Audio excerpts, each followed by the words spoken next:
자, 오늘은요. 그러면 이런 식으로 농업이 변하는 동안에 대한민국 사회에서의 이 농업이 어떻게 나타났냐라는 거죠.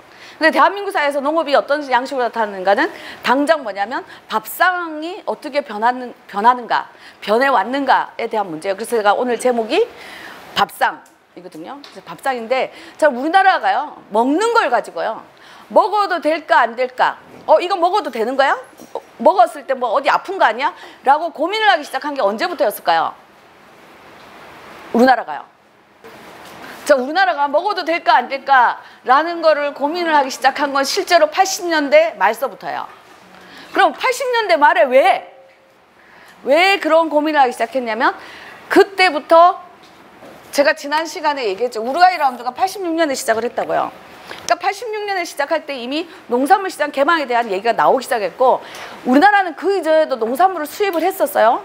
하지만 이제 관세가 얼마만큼 붙느냐 이런 문제였지. 근데 80년대 말에 농산물 수입이라는 게 이제 관세도 없이 수입될 수 있는 세상이 곧 올 것이다라는 이러한 속에서 당시에 뭐가 나왔었냐면, 80년대 말에 처음으로 신문기사에 뭐가 떴냐면 수입 농산물, 수입 과일에 문제가 있다라는 게 신문기사에 떴어요. 그게 뭐였냐면 잔류농약치가 국내에서 허용치보다 훨씬 높다라는 거예요. 그러니까 그 전까지는 우리나라가 농약을 써서 농사를 짓고 있다는 사실을 알고 있었음에도 불구하고 농약을 쓴 거에 대해서 그렇게 크게 막 신경을 안 썼다는 거예요. 근데 80년대 말에 이런 신문기사가 뜬 거죠. 근데 여기 신문기사 뜬 게 이제 두 가지 영향을 미치는 거야. 첫 번째는 뭐냐? 잔류농약치가 높은 게 우리나라 땅에 들어왔단 말이야?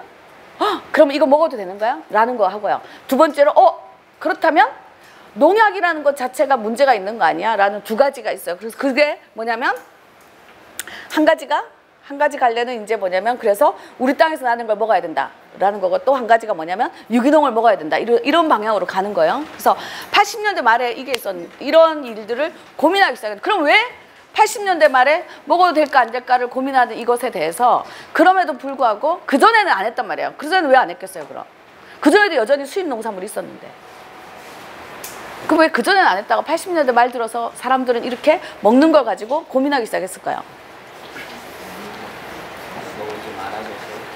그렇죠? 대부분의 사람들이 먹을 게 많아져서 라고 설명을 해요. 근데 사실은 이건 굉장히 정치적인 으로 세뇌가 된 결과예요. 그러니까 뭐냐면, 역대 대통령들이 항상 하는 거 있죠. 자기의 업적을 과장하는 것들 있잖아요. 자, 예를 들어서 이명박은 뭐 제일 잘했다고 해요? 4대강. 그렇죠. 4대강 제일 잘했다고 하죠. 그것처럼 박정희는 뭘 제일 잘했다고 해요? 그치, 경제성장 제일 잘했다고 하잖아요. 자, 그럼 박정희가 끝난 이후에 전두환이 80년부터 87년까지 집권을 했단 말이에요. 그럼 전두환은 자기가 임기 내에 뭘 제일 잘했다고 할까요? 올림픽 유치, 사회 안정, 개발, 안정화, 물가를 안정시켰다고 하죠. 물가를 잡았다고 해요. 보통 전두환은 자기가 물가를 잡고 그래서 서민 생활을 안정시켰다. 그 서민 생활을 안정시키니까 그 결과 뭐냐면 중산층의 기틀을 만들었다라고 얘기를 하는 거거든요. 그럼 87년이야. 그 중산층의 기틀을 만들었어, 자기가. 그러니 어떻게 됐겠어요? 80년대 말서부터는 사람들이 이제 먹고 살만해졌다 이거지. 그러니까 먹고 살만해지고 나니까 그전에는 걱정 안 하던 먹는 걸 가지고 먹어도 될까 안 될까를 걱정한다라고 우리를 세뇌시켜 온 거예요. 실제로 많은 학자들이 이렇게 얘기를 하고요. 문헌에 또 다 그런 식으로 나와요. 80년대 말이 되면서 경제 성장의 결과가 어쩌고 해서 그 국민들이 뭐 생활이 윤택해지고, 그래서 제가 지난번에 하면서 얘기했었던 우리가 무슨 샴페인을 일찍 터뜨렸다는 뭐 이런 얘기가 나왔던 것도 다 그런 연장선에서 나왔단 말이에요. 그래서 교묘하게 마치 그전에는 우리가 정말로 살기가 힘들었고 80년대 말이 되면서부터 우리가 정말로 잘 살게 돼서 그래서 먹는 거 가지고 고민했다 이렇게 하는데, 실제로는 그렇지 않다라는 거죠. 실제로는 이러한 것들이 이 세계적으로 이러한 문제들이 겹치기 시작하면서 우리나라에서도 위기를 느끼기 시작한 거예요. 그래서 그러면 이러한 위기를 느끼기 시작하면서 먹는 거에 대한 고민이 처음으로 시작이 됐어요. 그러면 이제 여기서요. 그럼 80년대 말서부터 해가지고 90년대 초까지 이 우루과이 라운드 기간에요. 우리나라는 점점 수입 농산물이 늘어나기 시작했어요. 품목도 늘어나고 가지수도 늘어나고 이제 양도 늘어나고 이제 막 늘어나기 시작하는데, 자, 여기서 가트에서부터요. 뭐 FTA까지 이 모든 거에 공통점이 있죠. 이 공통점은 뭐냐면 정부 간 협상이라는 거예요. 정부 간. 그러니까 정부 간 협상에서 타결이 됐다라는 건 뭐냐면 정부가 그것을 이행하기 위한 법 제도를 만든다는 얘기예요. 그러면 그 법 제도에 따라서 실제로 수입과 수출을 하는 거는 누가 해요? 누가 하겠어요? 실제로 그죠? 실제로 수입 수출을 하는 건 기업이 한단 말이에요. 근데 그 기업이 하는데 그 이제 농산물 시장이 서서히 개방이 되기 시작한다는 거예요. 그러니까 곧 저 시장이 개방이 돼요. 그럼 기업 입장에서 어떻게 했어요? 내가 저 시장에 뛰어들어가지고 뭔가를 지금부터 미리 준비를 해야 되겠다라는 생각을 하겠죠. 그래서 농산물을 수입을 하는데요. 80년대 말에는 대부분의 밥상을 책임져 왔던 게 대한민국에서는 여성들이었고 특히 엄마들이었기 때문에 자, 그 엄마들이요. 이제 집에 김치가 떨어졌어요. 지금 김치 떨어지면 어떻게 해요? 어떻게 해요? 그죠? 사 먹어요. 많은 사람들이 사 먹고요. 사 먹지 않는 사람들은 어떻게 해요? 구해요.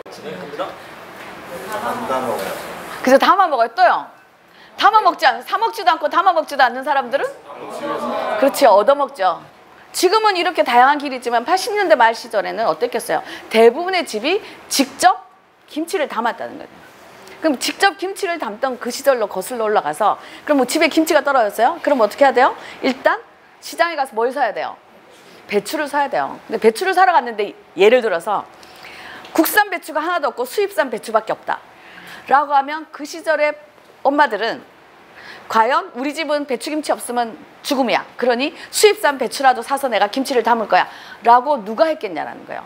지금도 집에서 김치를 직접 담는 사람들은 수입산 농산물을 사서 담지는 않거든요. 가정을 위해서 담는 사람들은. 그러면 결국은 거슬러 올라가서 그때는 당연히 안 샀겠죠. 그럼 이제 여기서 그죠? 기업 입장에서 한번 생각해 보세요. 이게 들어오면 싸니까 잘 팔릴 거라고 생각해서 수입을 했는데 수입한 농산물이 의외로 안 팔린다는 거예요. 그러니까 일반 사람들에게는 안 팔리는 거죠. 그러면 이런 거는요. 두고두고 팔아야 되잖아요. 뭐 한 달 있다 팔아야 되고 한 6개월 있다 팔아야 되는데 농산물은 아니다라는 거예요. 그러니까 진짜 단기간 내에 팔지 않으면 안 되는 거죠. 그럼 어떻게 했어요? 기업들이 대부분 다가 잘 될 줄 알고 수입을 했다가도 그 다음부터는 수입을 안 하겠죠. 그러니까 이게 문제인 거예요. 기업이 수입을 안 한다. 근데 이미 우리는 수입하기로 약속을 했어요. 정부 간 협상이 돼 있는 거예요. 근데 기업이 그걸 수입을 안 해요? 그럼 이제 당장 뭐가 되겠어요? 당장 논쟁이 되겠죠. 그러니까 문제가 된다는 거예요. 어디서 그래서 이 우루과이 라운드 뭐 그 이전에 카트 때도 마찬가지고 자 WTO 때는 본격적으로 마찬가지인데요. 그래서 WTO에 제소된 농업과 관련된 사건을 보면 대부분 다가 뭐냐면 왜 약속한 물량을 수입하지 않느냐예요. 그러면 그 제소를 당한 나라 입장에서는 또 항변을 해야 되잖아요. 근데 항변 내용이 다 뭐냐면 어쩌란 말이냐. 우리는 WTO에서 약속한 대로 법 제도를 다 만들었는데 기업이 돈이 안 돼서 수입 안 하는 거를 어떻게 우리가 기업에다 강제하냐라는 게 항상 논쟁거리예요. 실제로 WTO 안에 제소된 사건들 보면. 근데 문제는 뭐냐면 우리나라는 지구상에서 유일한 분단국가라는 거죠. 그래서 우리는 이런 문제가 터졌을 때 이걸 가지고 어떻게 우리가 기업이 수입 안 하는 거를 어떻게 우리가 강제하냐라고 말하는 대신에 뭘 선택을 했냐면 정부에서 직접 수입하는 걸 선택을 했다는 거예요. 그래서 우리나라는 지금은요, 그러니까 이게 그전에 농협을 통해서 하다가 이제 지금은 농수산식품유통공사를 만들어서 이 공사에서 직접 수입해요. 수입한 물량을요. 그래서 제가 지난주에 쌀 얘기 잠깐 했었잖아요. 근데 쌀 뭐 이렇게 해서 뭐 정권이 바뀌었으니까 지금 뭐 괜찮아진다 그거 아니에요? 이번에도요. 지방선거 끝나자마자 그러니까 지방선거 전에 이거를 공고를 하면 지역에서 선거에 영향을 미칠까 봐 우리나라는 지금까지 대부분 다 그래왔는데요. 선거 딱 끝나고 나면 바로 공고가 나와요. 무슨 공고가 나오면 올해도 공고가 나왔어요. 뭐가 나왔냐면 밥쌀 수입 공고가 났어요. 농수산식품유통공사에서. 그래서 27일까지 입찰하라고. 6월 27일까지 입찰하고. 그래서 그것 때문에 농민들이 또 발칵 뒤집혔어요. 어떻게 선거 끝나자마자 또 공고를 내고 또 밥쌀 수입을 하냐. 그런데 우리나라는 그런 것처럼 정부에 있는 정부 산하기관인 농수산식품유통공사를 통해서 직접 수입을 한다는 거예요. 자, 그러면 기업에서 수입한 농산물을 안 사는 사람들이 안 사던 사람들이 지금까지는 기업에서 수입한 거라서 내가 신뢰가 안 돼서 안 샀는데 이제부터는 정부가 수입하는 거니까 믿음이 확 가니까 이제부터는 정부에서 수입한 농산물을 사서 먹어야 되겠다. 이렇게 되나요? 그렇게 되지 않는다는 거죠. 그러니까 뭐냐면 그때나 지금이나 여전히 이렇게 해서 수입되는 것들에 대한 것이 원하는 것만큼 소비가 되지 않는 거예요. 자, 그러면 이게 문제죠. 그래서 80년대 말서부터 해서 90년대 초 이렇게 넘어가면서부터는 뭐냐면 이제 우리나라에는 여기에 수입한 농산물이 있어요. 이게 이제 정부가 수입하는 거죠. 근데 정부가 수입했다고 여전히 팔리는 건 아니에요? 자, 그러면 이러한 조건이 있다고 해서 이 문제가 해결되진 않죠. 수입 농산물이 갑자기 소비가 딱 되는 건 아니잖아요. 그러면 어떻게 하냐? 80년대 말에는 우리나라 안에서도 정말로 많은 일들이 있었어요. 그중에 가장 대표적인 일 중에 하나가 뭐였냐면 여성운동이 엄청나게 활발해졌다는 거예요. 그러니까 그 이전에 무슨 여성운동에 맥이 없었나? 있었어요. 오랫동안 있었는데 80년대 여성운동은 완전히 그 이전의 여성운동하고 질적으로 달라진 거죠. 그러니까 그 중에 하나가 뭐냐면 예전에 60년대 70년대 우리나라는요, 딸들에게 교육을 안 시켰어요. 딸들은 다 어떻게 해요? 집안의 기둥인 오빠와 남동생 학비 벌어주라고 일찌감치 돈벌이를 내보냈죠. 그래서 60년 70년대 초등학교 졸업하면 식모살이 가고요. 그래서 기억하실지 모르겠는데 옛날에 책을 읽읍시다의 봉순이 언니 딱 이게 그거잖아요. 70년대 가면 그래서 초등학교 졸업하면 식모살이 가고요. 중학교 졸업하면 공장에 취직하고요. 그래서 제가 79년도에 중3이었는데 실제로 79년도 중3이었던 우리 교실에도 어떤 섬유 회사가 와가지고 그걸 했어요. 우리 회사에 취직을 하면 주경야독, 그래서 밤에는 야간 고등학교를 보내주고 기숙사도 제공하고 월급도 준다. 그래서 막 꼬시고 막 그랬었거든요. 실제로 그러니까 뭐냐면 60년대 70년대에는 중학교를 졸업하면 이런 공장에 취직을 했다는 거예요. 그리고 80년 고등학교 졸업하면 또 회사에 격리, 비서 막 이런 걸로 취직하는 거죠. 그래서 60년, 70년대 대한민국의 여성들이 이렇게 살았어요. 그래서요, 80년대 때 하면, 그러니까 왜 이런 거 있죠. 그러니까 국민들의 관심을 정치에다 돌리면은 안 되니까 딴 데로 돌리기 위해서 가장 많이 쓰는 정책 중에 하나가 우리가 보통 3S 정책 얘기하잖아요. 섹스, 스크린, 스포츠. 우리나라 역대 대통령 중에 이건 누가 제일 잘했어요? 전두환이 제일 잘했어요. 전두환 때 프로스포츠도 전두환 때 시작을 했고 우리나라에 칼라 텔레비전 방송이 나온 것도 전두환 때고요. 그 다음에 뭐냐면 화면 가득 살색인 영화가 나오기 시작한 것도 전두환 때예요. 그래서 무슨 아가씨 시리즈, 무슨 부인 시리즈 이런 영화들은 다 80년대 나왔어요. 근데 그 아가씨 시리즈, 부인 시리즈의 영화들 한번 봐보세요. 주인공들, 여주인공들이 다 뭐냐면 이거죠. 식모살이 갔는데 주인 아저씨가 문제야. 공장에 취직했는데 공장장이 문제고요. 회사에 취직을 했는데 사장이 문제인 거지. 근데 그 내용이 다 그거잖아요. 온통 내용이 다 뭐냐면 그랬는데 거기서 이놈의 마누라들은 사고친 남편을 뭐라고 안 하고 이 불쌍한 여성들만 다 쫓아내고 쫓아낸 여성들이 흘러서 가가지고 빨간 등불, 파란 등불 막 이렇게 되고 그래서 나오는 게 대한민국의 80년대 아가씨 시리즈, 부인 시리즈란 말이에요. 다 영화들이요. 그러니까 그럴 정도로 60년대, 70년대 정말 심각했다는 거예요. 그런 문제들이 쌓이기 시작하는데 그럼 이제 보세요. 지금도 마찬가지예요. 지금도 부모들은 대부분 다 마찬가지인데 엄마들이 아빠들보다 증상이 한 100배에서 10,000배는 더 심한 것 같아요. 그게 뭐냐면 내가 어린 시절에 내지는 내가 젊은 시절에 맺힌 한이 있으면 내 자식한테는 어떻게 해야 돼요? 절대 물려주면 안 되죠. 자, 그럼 60년대, 70년대를 살아왔던 대한민국의 여성들의 한이 뭐냐는 거예요. 못 배운 한인 거죠. 그러니 그분들이 당신 딸은 어떻게 해야 돼요? 어떻게 해서든지 가르쳐야 되는 거예요. 그래서 진짜 허리 졸라매고 막 이렇게 살면서도 어떻게 해서든지 자식은 공부시켜야 되고 이제 아들만이 아니라 딸들도 공부시키는 시대가 된 거예요. 그래서 80년대에는 실제로 우리나라가 70년대에 비해서 고등교육을 받는 여성들이 엄청나게 늘어났어요. 그러니까 뭐 물론 고등교육을 받는 남성들하고 비교하면 아직도 한참 멀었지만 그럼에도 과거의 여성들에 비하면 80년대 고등교육을 받는 여성들이 엄청 늘어난 거예요. 자, 이 여성들이 80년대 초중반을 넘어서면서 심지어 대학 졸업장을 들고 사회에 나온 사람들이 생긴 거예요. 자, 그럼 그 전까지는요. 여성들이 회사에 취직을 하면 대졸 남성들은 다 책상에 앉아서 일하면서 김양아 커피 타라 하면 커피 타다 주고 은행 갔다 와라 은행 갔다 복사하라 온갖 잔심부름을 여성들의 몫이었어요. 근데 여성들이 가방끈이 짧으니까 당연하다고 생각한 거예요. 근데 80년대가 됐어. 이제 나도 대학을 졸업했죠. 그럼 뭐예요? 나도 이제 책상에 앉아서 일해야지. 일하면서 김구나 커피 한 잔 타라. 그럼 누가 커피도 다 해서 복사를 해야 될 거 아니에요. 근데 80년대가 돼서 내가 대학 졸업장을 들고 취직을 했음에도 불구하고 여전히 커피 심부름이 여성들의 몫이었던 거예요. 그래서 여기에서 여성들이 진짜 뼈저리게 깨달아요. 지금까지 단순히 교육을 못 받아서가 아니라 우리가 이렇게 살았던 거는 대한민국 사회의 뿌리 깊은 남녀 차별 때문이라는 걸 깨닫고 이제 여성운동이 엄청나게 활발해졌어요. 여성은 그래서 그 당시에는 신문기사에 뭐가 떴냐면 대졸 여사원에게는 커피 심부름 시키지 마라. 이게 신문기사로 나왔었어요. 실제로. 그리고 하도 여성들이 막 여성운동이 활발해지니까 신문기사에 뭐가 나오냐면 암탉이 울면 집안이 망한다는데 요새 어떻게 되려고 세상이 이렇게 가냐 막 이런 신문기사도 나올 정도로 정말로 심각해요. 그래서 그 당시에는 80년대 후반에는 그 여성운동 안에서도 또 막 이렇게 가야 된다 저렇게 가야 된다 막 논쟁이 붙을 정도로 정말로 심각했다는 거예요. 근데 이런 모든 여성운동에서의 핵심이 뭐였냐면 우리도 사회에서 남성과 동등한 대우를 받아야 된다.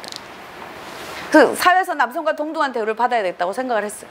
그래서 이제 사회생활을 하자, 사회에 진출을 해야 된다 막 이런 얘기들이 나오기 시작한 거예요. 그럼 이제 보세요. 그 이전까지는 60년 70년대 대한민국 여성들은 오빠와 남동생 합비 벌어주다가 나이 차면 결혼을 하고 결혼을 하면 남편이 벌어다 주는 돈으로 집에서 살림을 하는 삶을 살아왔었는데 전통적으로 그래야 된다고 생각하는데 80년대 여성들이 그게 아닌 거예요. 자, 그래서 이제 사회에 우리도 진출하겠다라고 생각을 했어요. 그럼 당장 뭐가 문제가 돼요? 가사노동, 살림살이가 문제가 되죠. 그래서 80년대 말에 우리나라는 가사노동 분담이 화두가 됐어요. 가사노동 분담하려면 제일 먼저 누구랑 얘기를 해야 돼요? 제 남편하고 얘기하죠. 가서 얘기한 거죠. 남편. 아침에 출근하느라고 바쁘기는 똑같이 바쁜데 왜 내만 아침에 밥하냐? 앞으로 월수금 화목토 나눠서 밥하자 이랬어요. 근데 이 말을 들은 남편이 80년대 말에요. 미안하다 내가 미처 깨닫지 못했다. 이제부터 월수금 화목토 나눠서 밥하자 이랬겠어요? 그 시절에 안 그랬죠. 뭐요? 그 시절에는 제가 지난주에 얘기했지만 80년대 말은 우리나라가 헌법에 최저임금 제도가 보장이 되기 시작하면서 노동조합도 활성화되고 그래서 임금 총액이 늘어나던 때였다는 거예요. 그러니 남성들이 뭐라고 했겠어요? 야, 니까짓 게 밖에 나가서 벌면 얼마 번다고 쓸데없는 소리 하지 말고 집에서 살림이나 잘하라 이러던 시절이라는 거예요. 문제는 뭐냐면 30년 전 그때 가사노동 분담 얘기가 나왔을 때 우리가 좀 더 현명한 방법으로 문제를 해결했다면 30년이 지난 지금 우리가 이렇게 안 살아도 된다는 거예요. 근데 불행히도 우리는 그때 첫 단추를 잘못 꼈어요. 그러니까 예를 들어서 사실은 남편이랑 어떻게 해서든지 가사노동 문제를 해결해야 돼요. 근데 둘만으로는 도저히 해결할 수 없는 문제가 나온단 말이에요. 그럼 그거는 마을이 책임을 져야 되고 마을이 못하면 지방정부가 해야 되고 지방정부 못하면 국가가 해야 돼요. 왜냐하면 가정이 국가를 이루는 가장 기본 구성 단위이기 때문에요. 근데 그 당시에 우리나라는 남편부터 시작해서 국가까지 아무도 이 문제에 관심이 없었어요. 그러면 이 문제를 80년대 말에 어떻게 해결했냐는 거예요. 이게 뭐냐면 아주 교묘하게 기업이 뛰어들어서 해결하는 거예요. 그래서 기업이 뭐라고 했겠어요? 이렇게 하면 네 말이 맞대. 왜 니만 새벽에 일어나서 밥하냐. 그러지 말고 전기밥솥을 사라 이렇게 한 거예요. 자, 그 전까지 밥을 할 때 솥에다 밥을 하면은요 어떻게 해야 돼요? 지키고 있어야 돼요. 그잖아요. 밥물이 끓어 넘치면 아마 여기 솥밥 해본 사람이 몇 명이 될지 모르겠지만 솥밥을 하면 솥밥은 지키고 있어야 돼요. 밥물이 끓어 넘치면 완전히 망하는 거기 때문에 끓어 넘치기 바로 직전에 불을 줄이거나 끄거나 해서 뜸을 들여야 된단 말이에요. 근데 전기밥솥을 사면 어때요? 새벽에 나서 쌀 씻어가지고 보온치사 스위치만 딱 넣어놓으면 어떻게 해요? 시간이 지가 알아서 밥물이 끓어 넘치지도 않고 시간이 지나면 저절로 보온으로 딱 가있죠. 너무 좋은 거죠. 그래서 집집마다 전기밥솥을 샀어요. 처음엔 괜찮죠. 시간이 지나면 지날수록 뭐예요? 내가 새벽에 나서 쌀 씻어서 보온치사 스위치 놓고 있는 동안 남편 뭐 하고 있어요? 자고 있어. 이거 용서가 돼요, 안 돼요? 안 되죠. 그럼 어떻게 해야 돼요? 자고 있는 남편 두들겨 깨워야지. 너 일어나 봐라. 새벽에 일어나서 쌀 씻어서 스위치 넣는 것도 일인데 왜 내 혼자 하냐? 앞으로 월수금 한옥도 나눠서 하자. 해야 되죠. 근데 기업이 또 뛰어든 거예요. 뭐라고 했겠어요? 네 말이 맞대. 왜 네 혼자 새벽에 일어나? 니도 이제부터 새벽에 늦잠 자라 이게. 대신에 전기밥솥을 뭘로 바꾸라고요? 예약 기능 딸린 밥솥으로 바뀌더라고요. 그래서 집집마다 예약 기능 딸린 밥솥 또 샀어요. 그래서 이제 밤에 잠자기 전에 쌀 씻어서 타이머를 딱 맞춰 놓으면 내가 늦잠을 자도 그 시간에 맞춰서 밥이 딱 돼 있죠. 처음엔 괜찮아요. 시간이 지나면 지날수록 내가 밤에 잠자기 전에 쌀 씻어서 타이머 맞추고 있는 동안 남편 뭐 하고 있어요? 와, 들어 누워서 월드컵 축구 보고 앉아 있어요. 이거 용서가 돼요, 안 돼요? 안 되죠. 그럼 어떻게 해야 돼요? 텔레비전을 끄고 다시 얘기해야 되는 거예요. 야, 밤에 잠자기 전에 쌀 씻어서 타이머 맞추는 것도 일인데 왜 내 혼자 하냐? 월수금 하면서 나눠서 하자 해야 되잖아. 기업이 또 뛰어든 거예요. 뭐라고 했겠어요? 네 말이 맞다. 네 이제부터 쌀도 씻지 마라 이거예요. 그래서 뭐가 나왔어요? 씻어놓은 쌀이 나왔죠. 씻어놓은 쌀 넣어서 스위치만 넣으면 되는데 그것도 이래요. 그래서 뭐가 나왔어요? 특정 상품 얘기하면 안 되고요. 즉석밥이에요. 그러니까 기업이 얼마나 집요한가 보라는 거예요. 그리고 우리가 얼마나 팔랑귀인가. 지금 대부분 다 전기밥솥 많이 쓰는데요. 여기는 전기밥솥 어떻게 생겼는지 모르겠지만 옆구리하고 뚜껑에 해가지고 스위치가 뭐 10개가 넘어요. 스위치가 하나씩 늘어날 때마다 전기밥솥 값이 비싸져서 지금은 몇십만 원 한단 말이에요. 근데 이렇게 몇십만 원짜리 밥솥을 왜 샀어요? 뭐냐면 이게 만능 밥솥이에요. 못하는 게 없어요, 이걸로. 근데 이렇게 하는 거지. 광고를 하면서 이 전기밥솥을 사면 빵도 구워요. 딱 했어요. 근데 난 살면서 빵 구울 생각이 한 번도 없었어요. 근데도 불구하고 빵도 구워요? 라는 말을 듣는 순간 어때요? 가만, 내가 혹시라도 빵 굽고 싶어질 때 이 전기밥솥이 없으면 내가 빵을 못 굽나? 라는 생각이 드는 거예요. 그럼 어떻게 해야 돼요? 그 밥솥 사야 되는 거예요. 그래서 이제 집집마다 이 비싼 밥솥을 다 샀어요. 문제는 뭐냐면 이 비싼 밥솥을 사서 지금까지 밥 말고 딴 거 하는 사람 못 봤다는 거예요. 근데도 산다는 거지. 자, 그러면 그래서 80년대 말에 이제 가전제품이 들어왔어요. 그래서 그러면 밥은 밥솥이 하면 돼요. 그러면 청소는 청소기가 하면 되지. 빨래는요? 세탁기가요. 그래서 80년대 말에 우리나라는 처음으로 혼수품 목록에 가전제품이 들어가기 시작했어요. 그 전까지는 혼수품 목록에 가전제품이 없었거든요. 그래서 집집마다 이제 가전제품으로 다 의존해서 사는 거예요. 근데 이게 가전제품이 끊임없이 신상품이 또 나오고 신상품이 또 나오는 거죠. 그러니까 뭐냐면 80년대 말에 우리는 가사노동 분담 얘기가 나올 때 그것을 사람의 힘으로 해결하는 것을 선택하지 않고 뭐냐면 돈에 의존해서 기업에 의존해서 자본에 의존해서 사는 삶을 우리가 그때 선택을 한 거예요. 그러니 그다음부터 뭐예요? 돈을 벌어도 끝이 없는 거지. 그러니까 30년이 지났어요, 지금요. 자, 그래서 지금 이제 어떻게 해요? 어지간한 건 다 돈으로 해결해요. 아직도 가사노동 중에 돈으로 해결하지 못하는 게 있죠. 그러니까 기업에서 만들어주는 물건으로 해결하지 못하는 게 있어요. 뭐예요? 그죠? 애 키우는 거잖아요. 그래서 어떻게 됐어요? 지금 대한민국 사회가 애를 안 낳잖아요. 애 안 낳는 사람들한테 다 물어보면 다 뭐라고 해요? 애 키우기 힘들어서 안 낳는다 그래요. 왜? 육아 문제를 아무도 책임져 주지 않거든요. 그러니까 이 애 낳아본 사람 다 알아요? 애는요 언제 제일 편해요? 뱃속에 있을 때 제일 편해요. 얘가 배 밖으로 나오는 그 순간부터 진짜 24시간 애물단지란 말이에요. 왜냐하면 모든 게 이 24시간 얘를 중심으로 돌아가야 되는 거예요. 근데 그거를 모든 사람들이 이 문제를 같이 해결하지 않는다는 거예요. 같이 해결하지 않고, 그러니까 뭐냐면 애를 안 낳는 거예요. 우리가 만약에 80년대 말에 다른 길을 선택을 했다면 지금 이렇게 살겠냐는 거예요. 그래서 제가 김영희 선생님 강의 아마 다 들어보셨을 텐데 거기 나오잖아요. 70년대 내가 71년도에 초등학교를 입학을 했는데 그때부터 시작을 해서 공교육을 받는 모든 기간 동안 내가 항상 끊임없이 들었던 얘기 중에 하나가 뭐냐면 북한의 엄마들은 너무 불쌍하다. 애를 낳아도 자기가 키울 수 없다. 지금 대한민국의 엄마들의 소원이 그거예요.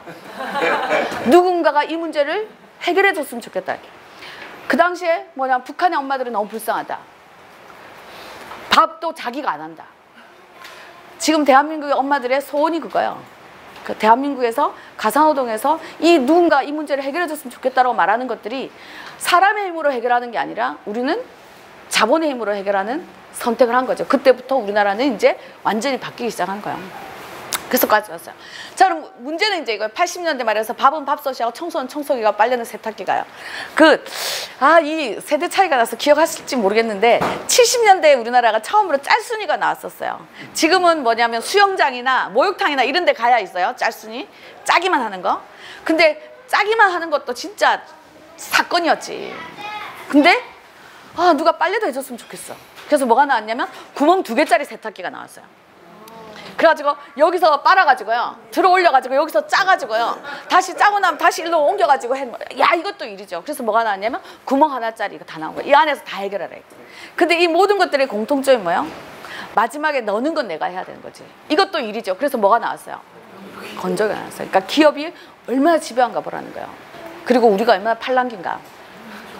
이런 것들은 진짜 엄청나게 많은 사례들이에요.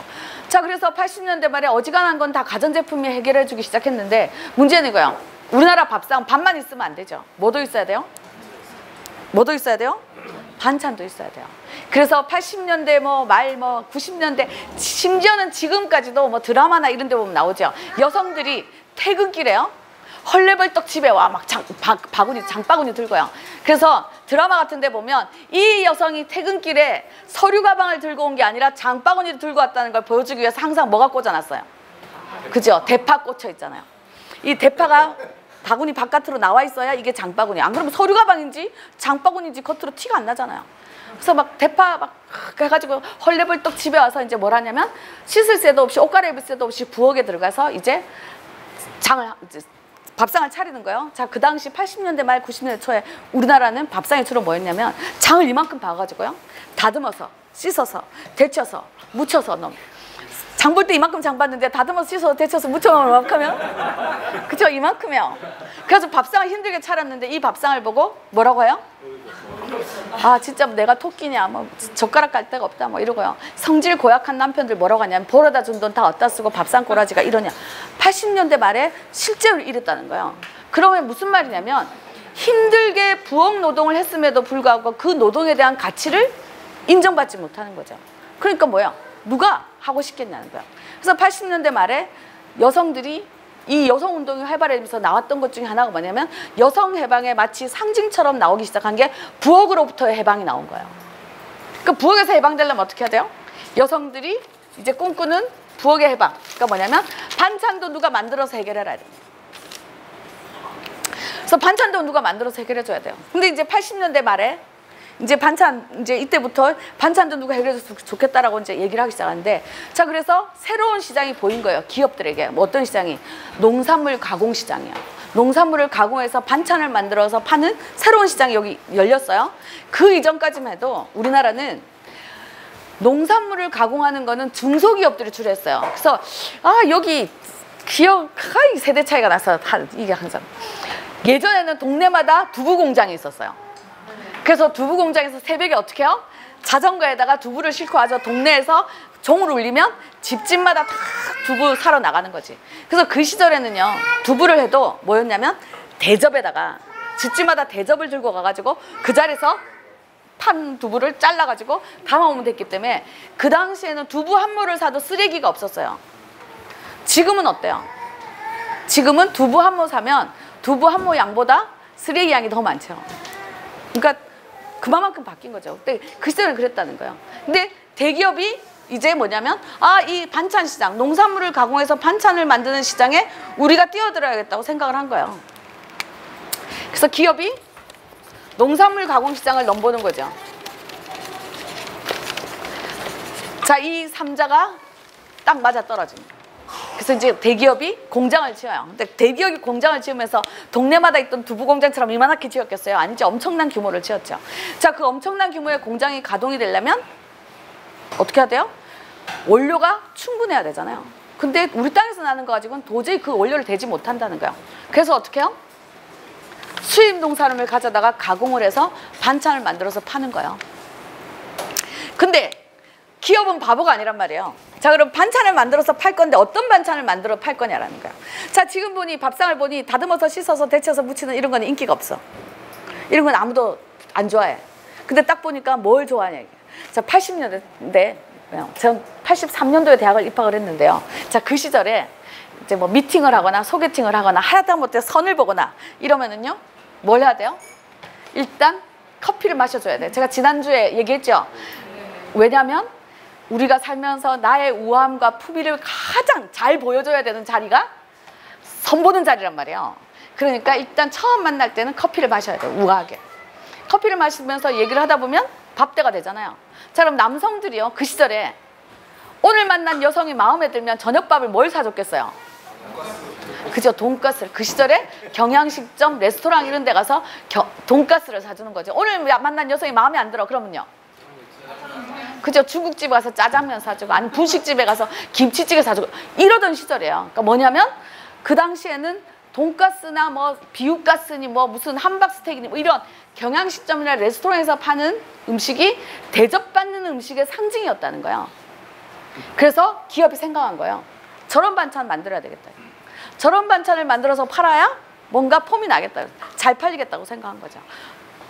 그래서 기업이 처음으로 뛰어들기 시작한 게 뭐냐면 냉동식품 시장이에요. 이때 냉동식품 시장에 뛰어들 수 있었던 거는 그 이전에 삼포만두라는 회사가 있었어요. 그래서 냉동만두피를 처음 만들었지. 그래가지고 대박을 터뜨리고 나서 이 냉동만두피를 만들어서 벌어들인 돈으로 또 기술을 개발해서 냉동만두를 만들면서 우리나라에 그 냉동 기술, 급속 냉동 기술이 이미 개발이 돼 있었단 말이에요. 그러니까 기업들이 이 기술을 바탕으로 해서 냉동식품 시장에 뛰어든 거죠. 그래서 냉동 돈가스, 냉동 생선가스, 냉동 동그랑땡, 냉동 떡갈비, 온통 이제 냉동식품 종류들이 나오기 시작한 거야. 그럼 이제 그 다음에 뭐예요? 퇴근길에 이만큼 장 봐가지고 왔어야 되는데 이제는 뭐 하면 돼요? 돈가스 1kg만 딱 사가지고, 돈가스 1kg 딱 사가지고 오면 4인 가족 기준으로 1kg면 딱 한 끼 먹어요. 근데 그전에는 다듬어서 씻어서 데쳐서 무쳐서 이 모든 과정을 했는데 돈가스를 산 순간 어떻게 딱 와가지고 집에서 10분이면 튀겨가지고 밥상을 딱 차려주는 거죠. 자, 이 밥상을 보고 뭐라고 했겠어요? 가족들이 너무 좋아하는 거지. 한번 생각해보세요. 그 시절에 남성들이요, 여성 한번 꼬셔보겠다 얼마나 많은 여성들한테 돈가스를 사줬겠어요. 그죠? 근데 정작 본인은 못 얻어먹어봤을 거 아니에요. 그래서 자기 돈으로 사 먹어나 봤지. 그죠? 자기 돈으로 여성 꼬시려고 같이 사 먹어나 봤지. 누가 자기에게 대접한 적이 한 번도 없는데 그게 밥상에 올라오는 거예요. 그러니까 이게 엄청나게 대박을 터뜨린 거예요. 자, 그래서 밥상에 처음으로 우리나라는 다듬어서 씻어서 데쳐서 무치던 반찬에서 냉동식품이라는 밥상에 반찬 하나 딱 바뀌었어요. 딴 건 그대로예요. 딴 건 그대로인데 밥상에 반찬 하나 딱 바뀌었어요. 이제 그때 밥상에 반찬 하나 바뀌었는데 이게 우리 세상을 얼마만큼 바꿔놨는지 보세요. 퇴근길에 종류도 많아, 냉동식품. 그러니까 월요일 날은 돈가스, 화요일 날은 생선가스, 수요일 날은 동그랑땡, 목요일 날은 떡갈비 해가면서 메뉴도 매일매일 바꿔서 할 수 있어요. 근데 이제 내가 어느 날 시장에 갔는데 우리 집은 4인 가족이라서 1kg짜리를 사서 먹으면 돼. 그래서 1kg를 사러 갔는데 그동안 내가 1kg를 5,000원에 샀단 말이에요. 근데 그 옆에 2kg짜리가 7,000원에 팔아요. 자, 알뜰한 주부는 어떻게 해야 돼요? 그죠? 7,000원짜리 사는 거예요. 기억하실지 모르겠는데 그래서 90년대 초에요, 우리나라는 온통 알뜰한 주부, 신문기사에 알뜰한 주부 난리도 아니었고, 지금 굉장히 유명한 라디오 DJ 중에 한 명이 신문에 알뜰 주부의 지혜라고 연재도 했고요. 그 다음에 외국 여성인데 이 여성이 지금 미국 여성인지 뭐 하여간 내가 모르겠는데 종갓집 며느리로 들어간 외국 여성이 한 명 있었어. 그때 90년대 초반에 정말로 텔레비전에 많이 나왔던 여성이 한 명 있는데 이 외국 여성이에요. 근데 이 여성이 종갓집 며느리 가서 자기가 살림의 지혜 얘기하면서 맨날 뭐 하냐면 전단지 갖다 놓고 가격 비교해가지고 A는 여기 이 가게에 가서 사고 B는 저 가게에서 사고 C는 저 가게, 이게 알뜰 주부의 지혜다 이래가지고 맨날 신문 내고 뭐 방송이고 맨날 나온 거예요. 그러니 2kg짜리 7,000원에 보는 순간 어때야 돼요? 그죠? 알뜰한 주부가 되기 위해서 나는 2kg짜리를 사가지고 오는 거죠. 그러면서 오면서 생각하는 거지. 나는 진짜 3,000원을 절약한 너무나 알뜰한 주부야. 그래서 왔어요. 자, 와서 1kg는 먹었죠. 1kg가 남았어요. 남은 1kg 어떻게 해야 돼요? 냉동실에 넣어야 돼요. 자, 80년대 말에서 90년대 초에 우리나라의 일반 가정의 평균 냉장고 크기가 얼마나 했을까요? 평균 냉장고 크기가 200에서 300이에요. 딱 이만하다고요. 자, 이만한 냉장고의 냉동실 크기가 얼마네요? 딱 이만해요. 근데 이만한데 돈가스 1kg를 뜩 늘려보니까 어때요? 자리가 없어. 그러면 어떻게 해야 되냐면, 내가 2kg짜리 사봤자 늘 데가 없구나. 그러니 나는 그때 1kg짜리 사서 먹고 말아야 되겠다라고 결심을 했으면 얼마나 좋았겠냐는 거예요. 근데 어떻게 했어요? 내가 지금 알뜰한 주부가 돼야 되는데 뭐가 지금 협조를 안 해줘요? 냉장고가. 그래서 어떻게 했어요? 냉장고를 새로 사기 시작한 거예요, 집집마다. 그래서 우리나라가 처음으로 350에서 400, 450 이런 냉장고가 나오기 시작했어요. 이만한 거예요. 자, 이제 냉장고가 커졌으니까 내가 알뜰한 주부가 될 수 있는 길이 넓어졌죠. 그러니까 어떻게 해야 돼요? 이제 세일할 때마다 사는 거야. 근데 어느 순간 손가락 들어갈 데 없이 냉장고가 꽉 찼어요. 그럼 어떻게 해야 돼? 아, 이제 냉장고가 꽉 찼으니 그만 장보고 이제는 냉장고에 있는 걸 먹어야 되겠다 라고 결심을 했으면 얼마나 좋았겠냐는 거예요. 근데 어떻게 했어요? 내가 알뜰한 주부가 되려면 아직도 할 일이 많은데 지금 뭐가 협조 안 해줘요? 냉장고가. 그래서 그 옆에 뭘 사기 시작했어요? 김치 냉장고를 사기 시작했어요. 집집마다. 그래서 우리가요, 밥상에 반찬 하나 바뀌고 나서 집집마다 80년대 말까지만 해도 우리나라가 아직까지 찬장 문화가 남아있던 시절이어가지고 뭐였냐면 겨울이면 냉장고를 끄는 집들도 많았다라는 거예요. 근데 이제는 뭐냐면 집집마다 냉장고가 2개. 그러니까 우리가요, 밥상에 반찬 하나를 바꾸고 집집마다 냉장고가 2개까지 가는데 10년이 채 안 걸렸다는 거예요. 그런지 김치 냉장고. 근데 김치 냉장고도 어느 날 꽉 찼어. 손가락 들어갔어, 꽉 찼어. 그러니까 어떻게 해요? 그러면 아, 이제는 그만 장봐야지. 아니라는 거예요. 뭐 어떻게 했어요? 이제 이 300에서 400짜리 냉장고를 바꾸기 시작한 거예요. 뭘로? 양문형 냉장고 600, 700, 800 막 이런 걸 바꾸는 거예요. 집집마다 이 냉장고도 손가락에 들어가서 꽉 찼어요. 그랬더니 요새 이제 뭐 사기 시작해서 그 옆에? 냉동고를 사기 시작했죠. 그래서 집집마다 냉장고가 기본이 2개 내지는 3개인 시대까지 온 거야. 우리가 이까지 오는데 20년 정도밖에 안 걸렸다니까요. 집집마다 냉장고가 이제 막 2개, 3개가 됐어요. 문제는 뭐냐면 이 2개, 3개가 손가락 들어갈 데 없이 꽉 차 있다는 거예요. 우리나라가요, 제가 지난주에 얘기했는지 아닌지 지금 기억이 가물가물한데 80년대까지만 해도 정전이 일상적인 나라였어요. 그래서 우리나라가 항상 가정의 필수품이 뭐였냐면 양초였단 말이에요. 근데 그게 90년대가 되면서 정전이 없어졌어요, 우리나라요. 정전이 없어지고 나니까 뭐겠어요?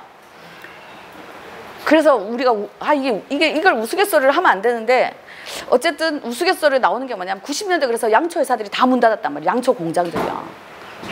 90년대 다 문 닫았는데 이 양초 공장을 누가 살렸어요? 그죠? 효선이 미순이가 살린 거예요. 실제로요. 왜냐면 효순이 미순이가 대한민국의 첫 촛불이잖아요. 그때부터 해가지고 다시 오죽하면 양초 공장에서 하는 얘기예요, 이게요. 양초 산업과 관련돼서 얘기를 할 때 나오는 얘기예요. 이게 제가 하는 얘기가 아니라. 그럴 정도로 90년대는 정전이 없어진 거예요, 우리나라에요. 근데 만약에 한번 생각해 보세요. 지금 우리에게 정전이 생긴다면, 지금 1시간 정전이다. 그럼 가정마다 어떻게 되겠어요? 제일 걱정되는 거는 딴 게 아니에요. 사실은 냉장고지. 왜냐하면 저 음식 다 버려야 되는 거잖아요. 그래서 중요한 건 우리나라가 전력을 생산을 할 때요, 1년 365일 중에 전력 소비량이 가장 많은 날을 기준으로 전력을 생산한다는 거예요. 왜? 그래야 정전이 없으니까. 그러면 어떻겠어요? 나머지 364일은 전력이 남아 돌아요. 그럼에도 불구하고 그 하루를 위해서 우리가 이만큼의 원자력 발전소를 돌린다는 거예요. 그러니까 나머지 기간 동안에 원자력 발전소에 전력이 남아요. 그럼 어떻게 하겠어요? 이 남은 전기를 얻다가 막 딴 데다 막 쓰는 거지. 딴 데다 막 써요. 심지어는 땅에 있는 물을 산꼭대기까지 끌어올리는 양수기가 있는 곳들도 여러 군데 있어요. 이 남아도는 전력을 소비하려고. 그럴 정도로 뭐 심각하다는 거예요. 근데 자, 이렇게 해서 우리는 정전을 상상할 수 없을 정도로 냉장고가 2개, 3개인 세상에 산다는 거예요. 문제는 이거죠. 자, 냉장고에 2개, 3개 손가락 들어가서 꽉 찼는데 밥상을 차려보면 어때요? 아, 먹을 게 하나도 없어. 이게 웬일이야? 왜 그러냐는 거예요. 도대체 냉장고에 손가락 들어가서 뭔가 꽉 찼는데 왜 밥상을 냉장 막상 열면 먹을 게 하나도 없냐는 거죠. 뭐냐면 기업이 우리를 얼마나 집요하게 세뇌를 시켜놨냐면 기업이 이렇게 했거든요. 알뜰한 주부는 쌀 때 왕창 사놨다가 그걸 언제 먹어야 되냐면 꼭 필요할 때 먹어야 되는 거예요. 꼭 필요할 때 요긴하게 써야 되는 거예요. 근데 지금 내가 오늘 밥상을 차려봐. 뭐 반찬 먹을 게 없어. 그래서 지난주에 세일해서 사놓은 생선을 먹어야지 라고 생각을 했는데 이 생선을 왜 샀어요? 혹시라도 집에 누군가가 왔을 때 뭐 생선이라도 구워줘야 되니까 샀는데 그 생선을 오늘 홀라당 먹었는데 내일이라도 갑자기 집에 손님이 오시면 큰일 나죠. 그러니까 뭐냐면 결국은 뭐냐면 우리가 지금 냉장고 내에 쌓아있는 이 모든 것들은요, 언제가 될지 모르지만 그 어떤 미래에 꼭 필요할 때 요긴하게 써야 되기 때문에 오늘 못 먹는 거예요. 그러니까 냉장고를 열어도 먹을 게 하나도 없지. 그래서 이제 어떻게 해요? 이제 막 그러면 이제 먹을 게 하나도 없으니까 또 장 보러 가겠죠. 또 장보러 가면 또 세일하는 게 있어요. 또 알뜰한 주부가 되니까 또 사가지고 와. 또 냉장고에다. 좀 지나면 이제 뭐냐면 냉장고에 뭐가 들어갔는지 아무도 몰라요. 언제 알아요? 이사 갈 때 알아요. 이제 막 1년 지난 거, 2년 지난 거 막 나와요. 그럼 이제 어떻게 해요? 또 누가 보면 욕하니까 몰래 갖다 버리고 이사 가서 다시 그만큼 채우는데 얼마 시간이 안 걸린다는 거예요. 실제로 그렇다는 거죠. 근데 이게요, 냉장고 하나만 이렇게 바꾼 게 아니라는 거예요. 우리 살아가는 생활이 얼마나 무서우냐면, 이게 뭐냐면 90년대 대형마트 붐과 같이 왔단 말이에요. 자, 대형마트에 그럼 이제 장 보러 가요. 갔는데요, 집에 휴지, 아직 쓰던 휴지가 아직 있어. 근데 갔더니 A 회사의 휴지가 세일을 해요. 그럼 어떤 생각이 들어? 사야 돼. 왜? 휴지는 사놓으면 언젠가는 쓰니까요. 그래서 사요. 사가지고 집에 갖다 놔요. 근데 그리고 나는데 그 A 휴지 아직 헐지도 못했어. 그냥 그 전에 쓰던 휴지가 아직 있어서. 근데 그 다음번에 마트를 갔는데 이번엔 B 회사 휴지가 또 세일을 해요. 그럼 이제 집에 A 회사 휴지도 아직 안 뜯어가지고 그대로 있으니까 안 사야 되잖아요. 근데 어떻게 해요? 또 생각하는 거지. 가만, 내가 휴지 저거 다 쓰는 동안에 아무도 세일 안 하면 어떡하지? 그때 돼서 생돈을 들여가지고 휴지를 살려면 아까우니까 이번에 세일할 때 미리 또 사놔야지 라고 B 회사 휴지를 또 산다는 거예요. 자, 그래서 우리나라가요, 아주 교묘한 방법으로 생필품이 남아돌아요. 집집마다. 그래서 있죠, 휴지, 치약, 칫솔, 샴푸, 린스, 비누 뭐 이런 것들 있잖아요. 막 이 뭐 다 왜 사요? 언젠가는 쓸 거니까 사가지고 문제는 뭐냐면 이렇게 산 거 방바닥에 깔아놓을 수는 없죠. 그렇잖아요. 사가지고 있는데 방바닥. 그러니까 뭐가 필요해요? 이거를 집어넣을 수납장이 필요한 거죠. 그래서 요새 아파트를 지으면 어떻게 해요? 제일 중요한 게 뭐예요? 수납장이 방방마다 있냐 없냐죠. 그래서 아파트 평수는 나날이 늘어나는데 사람이 살 수 있는 공간은 나날이 줄어든다는 거야. 나날이 줄어들고 거기다가 가전제품까지 들어가기 시작하면 그러니까 평수가 점점 넓어지는 거죠. 그러니까 자본이 얼마나 무서운가 보라는 거예요. 우리가 얼마나 쉽게 길들여지는가. 밥상에 반찬 하나 바꿨는데 우리가 세상을 이만큼 바꾼다는 거예요. 그러니까 우리가 보통 내가 먹는 것이 바로 나 뭐 이런 얘기 막 하는데요. 실제로 그렇다는 거예요. 내가 어떤 삶을 선택하느냐가 밥상에 그대로 드러난다는 거죠. 그래서 밥상에 그래서 냉동식품이 들어왔어요. 문제는 뭐냐면 이거로만 끝나면 얼마나 좋겠어요. 그죠? 근데 반찬 하나 바뀐 게 이것만 바꾸지 않는다는 거예요. 그 다음에요. 냉동식품을 조리를 하려면 대부분 다 식용유가 있어야 돼요. 그래서 이제 식용유를 쓰기 시작하는 거지. 근데 우리나라는 원래 전통적인 밥상은 뭐냐면 찌거나 삶거나 데치거나 굽거나예요. 볶거나 튀기는 음식이 없는 문화예요. 그래서 우리나라는 식용유를 쓸 일이 없었고, 그 다음에 적어도 뭔가 식용유를 써서, 그러니까 기름을 써서 요리를 해야 된다, 부침개를 해야 된다 이럴 때는 뭘 썼냐면 돼지 기름을 썼다는 거예요. 그래서 돼지 기름을 쓰는 거 아니면은 양을 조금만 할 때는 들기름 써서 뭐 이렇게 했지, 식용유라는 걸 쓰는 문화가 아니었어. 근데 이제 냉동식품, 집집마다 냉동식품 붐이 일어났으니까 식용유 소비가 확 늘어난 거예요. 자, 근데 이 식용유의 주된 원료가 뭐냐면 콩하고요, 옥수수하고요. 그 다음에 한 15년쯤 전에 트랜스 지방 문제가 터지면서 카놀라유가 들어오기 시작했어요. 이 카놀라가 유채인데요. 이 유채 카놀라유, 우리나라 지금 3대 식용유가 이거예요. 근데 카놀라유는 이제 들어온 지 한 10몇 년밖에 안 됐으니까 우리가 지금 80년대 말 90년대 초니까요. 거슬러 올라가면 콩하고 옥수수가 주된 이 식용유였을 때, 그러면 우리나라는 농민들이요, 예나 지금이나 콩, 옥수수 농사를 짓는다는 거예요. 여전히요. 그리고 이게 식량 자급률에서 거의 100%였다는 거예요. 콩, 옥수수가. 근데 식용유 소비량이 늘어나면서 어떻게 됐겠어요? 콩, 옥수수 수요량이 이렇게 늘어났겠죠. 그럼 이거 어떻게 할 거냐 이거예요. 이거 뭘로 메꿀 거냐는 거죠. 그러니까 수입으로 메꿔야 되는 거예요. 그러면서 어떻게 됐냐면 콩, 옥수수 자급률이, 콩이 지금 우리나라가 콩 자급률이 9% 정도밖에 안 돼요. 옥수수 자급률이 0.9%예요. 그래서 이제 뭐냐면 자급률이 뚝 떨어졌어요. 근데 식량 자급률이 뚝 떨어지고 나니까, 그러면 이제 문제는 뭐냐면 왜 콩, 옥수수 자급률이 이렇게 떨어졌을까에 대한 근본적인 원인을 찾아야 되는데 우리는 그런 근본적인 원인을 찾지 않았다는 거예요. 누가? 정부가요. 농식품부, 식약처 이런 데서 뭐라고 했냐면 이랬던 거죠. 식량 자급률이 10%도 안 되는데 어떡하란 말이냐, 우리가 수입해야지 이렇게 한 거야. 왜 이렇게 떨어졌는지에 대한 원인을 좀이라도 신중하게 분석을 했다면 우리가 갑자기 식용유 먹는 문화가 이렇게 됐고, 그러면 이 식용유 먹는 문화가 정상적인 건가 아닌가 이런 거 고민했어야 되는데, 그러지 않고 정부는 자급률이 이거밖에 안 되니까 수입이 당연하다 이렇게 한 거야. 그래서 콩옥수를 당연히 수입을 해요. 이렇게 수입을 하기 시작한 이후에 이제 90년대가 들어왔대요. 90년대 중반이 됐어요.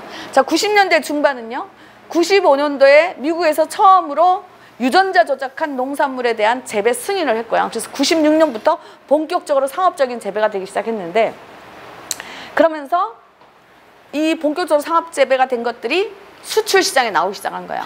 자, 우리 수입을 해야 되는 나라예요. 자급률이 10%도 안 되니까. 그래서 이제 이걸 막 수입해가지고 만든 거죠. 근데 이렇게 해서 유전자 조작한 농산물을 뭐 얼마 전 통계로 보면은 전 세계에서 식용 수입으로는 우리나라가 최고로 많이 수입하는데 1위다 뭐 이렇게 얘기를 해요. 근데 이렇게 수입을 한 것, 유전자 조작 농산물을 가지고 만드는 거는 대부분 다 식용유와 간장과 그 다음에 올리고당, 물엿 같은 당류라는 거예요. 이게 실제로 우리나라에서 유전자 조작한 농산물을 수입할 때 쓰는 거의 다예요. 이것만 심각하게 고민을 해봐도 밥상에서 유전자 조작 농산물은 90% 이상 퇴출할 수 있다는 거예요. 그럼 왜 이 세 가지냐 하면은 이 세 가지만이 유전자 조작 농산물을 원료로 써도 원료 표시를 안 해도 되기 때문에요. 그 왜 이 세 가지? 그럼 이제 예를 들어 보세요.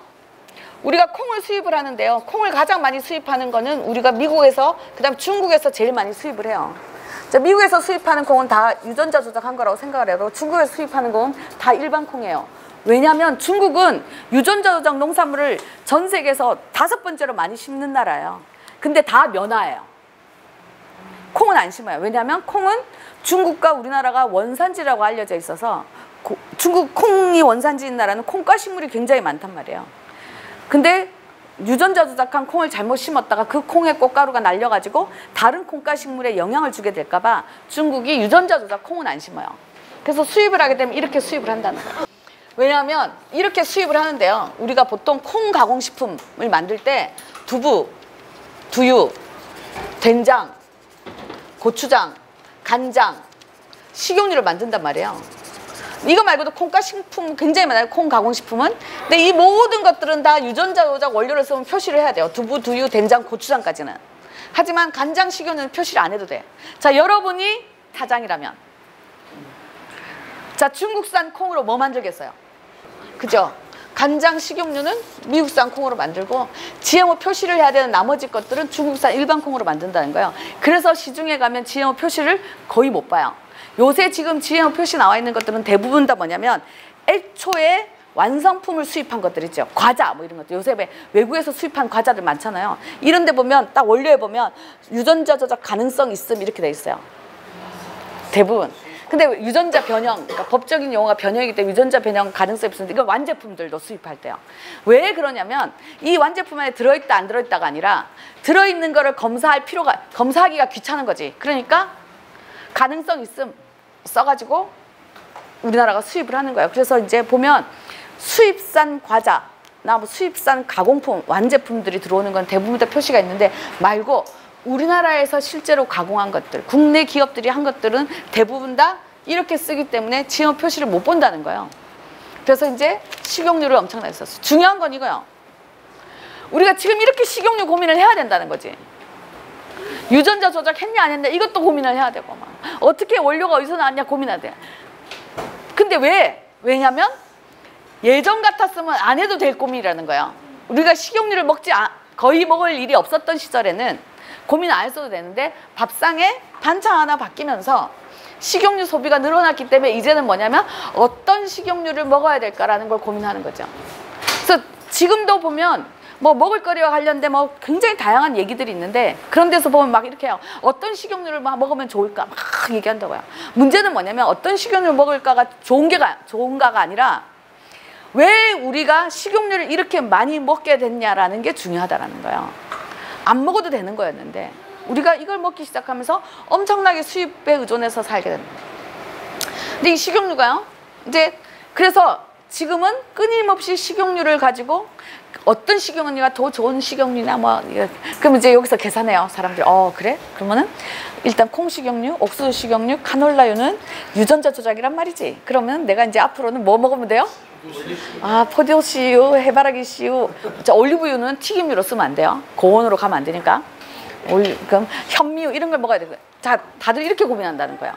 그게 아니라 왜 이렇게 고민해봤자 소용이 없냐면 이미 유전자 조작 기술로 개발이 돼 있어서 완성이 돼 있는데 상업적인 재배 승인 신청을 아직 안 해가지고 상업재배가 아직 안 되고 있는데 곧 재배 승인을 신청을 해가지고 재배를 하려고 준비하고 있는 작물이 뭐냐면 해바라기예요. 이미 개발이 끝났어요. 그럼 한번 생각해봐. 그럼 해바라기를 유전자 조작했는데 무슨 꽃 보자고 유전자 조작했겠어요? 그게 아니지. 식용유를 더 잘 짜기 위해서 유전자 조작한 거죠.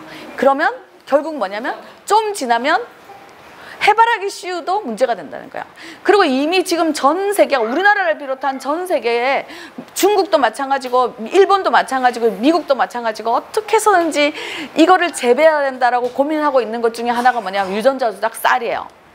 그러면 이게 우리나라에서는 안 한다 하더라도 중국에서 유전자 조작 쌀을 재배하기 시작했다 생각해 보세요. 그러면 그걸 수입해서 만드는 현미유 아직은 아니지만 그러면 이렇게 해서 식용유를 이것도 빼고 저것도 빼고 저것도 빼고 이렇게 해가지고는 먹을 게 없다는 거예요. 문제는 우리가 굳이 이걸 먹을 필요가 있나 없나에 대한 거에서 출발을 해야 되는 거지. 이것도 안 되고 저것도 안 되고. 그러니까 이거 하면 제가 초중고등학교 애들 먹을거리 교육을 가면 애들이 자세가 어떤지 알아요? 다 이렇게 앉았어요. 왜 이렇게 앉았어요? 내가 오늘 왜 왔을까? 이러면 이래요. 보나마나 햄버거, 피자, 콜라 이런 거 먹지 말라고 말할 거잖아. 이래요. 왜냐면 하도 우리나라가 뭐 먹으면 어떻게 된다, 뭐 먹으면 어떻게 된다 막 이렇게 해가지고 뭐냐면 위협하는 거죠. 여러 가지로 막 협박하고 막. 근데 중요한 건 이러한 협박은 쌓이면 어떻게 되냐면 그 다음에 포기하게 돼요. 있잖아. 야 들어보니 먹을 거 하나도 없다 야. 먹고 죽은 귀신이 떼거리도 좋다는데 대충 먹자 이렇게 간다고요. 그래서 사실은 뭐 하면 안 된다라는 것보다는 우리가 무엇을 어떻게 해야 될 것인가에 대한 것을 하는 게 훨씬 바람직하다라는 거죠. 근데 식용유 문제가 마찬가지라는 거예요. 그러니까 그래 그러면 이것도 갑자기 이 식용유 빼고 저 식용유 빼고 이 식용유를 앞으로 먹어야 되나 이게 아니라 정말로 우리가 앞으로 계속 이렇게 식용유를 쓰는 음식을 밥상에다 올릴 것이냐에 대한 문제를 고민해 봐야 된다는 거예요. 왜냐면은요. 자, 이게 냉동식품이 유행을 하면서 식용유를 썼어요. 근데 이제 봐봐. 돈가스는 계속 팔려요. 근데 오늘날 보니까 식용유 팔리는 속도가 점점 더뎌져. 곰곰이 생각해봤지. 왜 더뎌지지? 보니까 사람들이 한번 튀긴 식용유를 버려야 되는데 안 버리고 또 따라 놨다가 또 쓰고 따라 놨다가 또 쓰는 거야. 옛날 얘기예요. 그래서 이제 그때부터 갑자기 텔레비전에서 또 뭘 하기 시작했냐면 한 번 식인 식용유는 이미 산패된 거니까 버리라고 막 하기 시작한 거야. 그럼 이제 엄마들이 이제 버리려고 딱 생각해봤는데 버리려고 보니까 식용유가 너무 멀쩡해. 이게 뭐 어디가 산패됐다는 거야. 한 번만 더 쓰고 버려야겠다. 막 이런 생각을 하는 거죠. 그래서 뭘 했냐면 90년대 어느 날 9시 뉴스에 집중적으로 나오기 시작했고 텔레비전 프로까지 나왔죠. 그게 뭐냐면 학교 앞 분식점이 얼마나 비위생적인가 이걸 보여주는 거야. 근데 그 학교 앞 분식점 하면 역시 뭐예요? 튀김 떡볶이지. 근데 비위생적인 거 보여줄 때는 항상 뭐 보여줘요? 그죠? 식용유 보여주는 거야. 막 하루도 안 바꾸고 계속 안 갈고 하면은 계속 튀기면 이렇게 된다 막 보여주는 거죠. 그럼 이제 엄마들이 뭐야? 그 써도 괜찮은 줄 알았는데 버려야 되는구나 라고 생각을 하죠. 근데 버리려고 보면 뭐가 문제예요? 환경오염이 걱정이 되는 거지. 그래서 이제 뭘 하기 시작했어요? 자, 이 식용유를 모아가지고 비누를 만들기 시작했어. 우리나라가 한동안 폐식용유로 비누 만들기 붐이 일어났었죠. 지금 폐식용유로 비누 아무도 안 만들어요. 그죠? 자, 그럼 우리가 드디어 식용유를 안 먹게 됐나요? 여전히 먹는데 왜 비누를 안 만드냐는 거예요. 왜요? 왜냐하면 이렇게 만든 비누가 빨래 비누이기 때문에요. 아까 빨래는 누가 한다고요? 세탁기가 한다고요. 그러니까 우리는 이미 빨래 비누가 필요 없는 사회에 사는 거예요. 그러니 빨래 비누 백날 만들어봐야 쓸데가 없는 거지. 그러니까 비누 안 만드는 거야. 저 개인적으로 이 중요한 게 그래서 우리는 끊임없이 선택을 해야 되는 사회에 지금 살고 있는 거야. 자, 내가 튀김 음식을 계속 먹어서 폐식용유를 만들어낼 것 같으면 이 폐식용유 내가 책임져야 돼. 그러려면 어떻게 해야 돼요? 손빨래 해야죠. 그렇잖아요. 손빨래 하기 싫으면 어떻게 해야 돼요? 그죠? 폐식용유를 내는 거에 대해서 우리가 진지하게 고민해봐야 된다는 거예요. 저는 손빨래 해봤더니 너무 힘들어가지고요. 식용유를 끊었어요. 그래서 우리는 집에서 튀기는 음식을 거의 안 해요. 지금 살림을 우리 남편한테 맡겨놨더니 우리 남편 진짜 내가 지금도 심장이 벌렁벌렁 하는데 막 온통 막 식용유 쓰는 음식을 너무 많이 해 막. 그 전까지는 식용유 자체를 쓰는 음식을 심지어는 그 흔한 계란 후라이도 잘 안 해 먹었어요. 1년에 몇 번 안 하고 계란도 쪄 먹거나 막 이렇게 했지 찜을 해 먹거나 이렇게 했지 식용유 안 썼다는 거예요. 왜냐하면 말로 맨날 이렇게 말해놓고 난 집에 가서 정작 맨날 튀김 요리하고 있으면 진짜 웃기잖아요. 그래서 정말로 이거를 끊을 수 있는지 없는지를 한번 실험해보기 위해서 제가 끊은 거예요 먼저. 근데 제가 식용유를 끊어봤더니 살만해요. 그럼 우리 애들은 뭐 절대 뭐 돈가스나 뭐 치킨이나 탕수육 안 먹나? 예전에는 그거 먹는다 이러면 내가 다 해줬죠. 근데 지금은 어떻게 해요? 집에서 식용유를 안 써야 되니까 그래서 그냥 시켜줘요.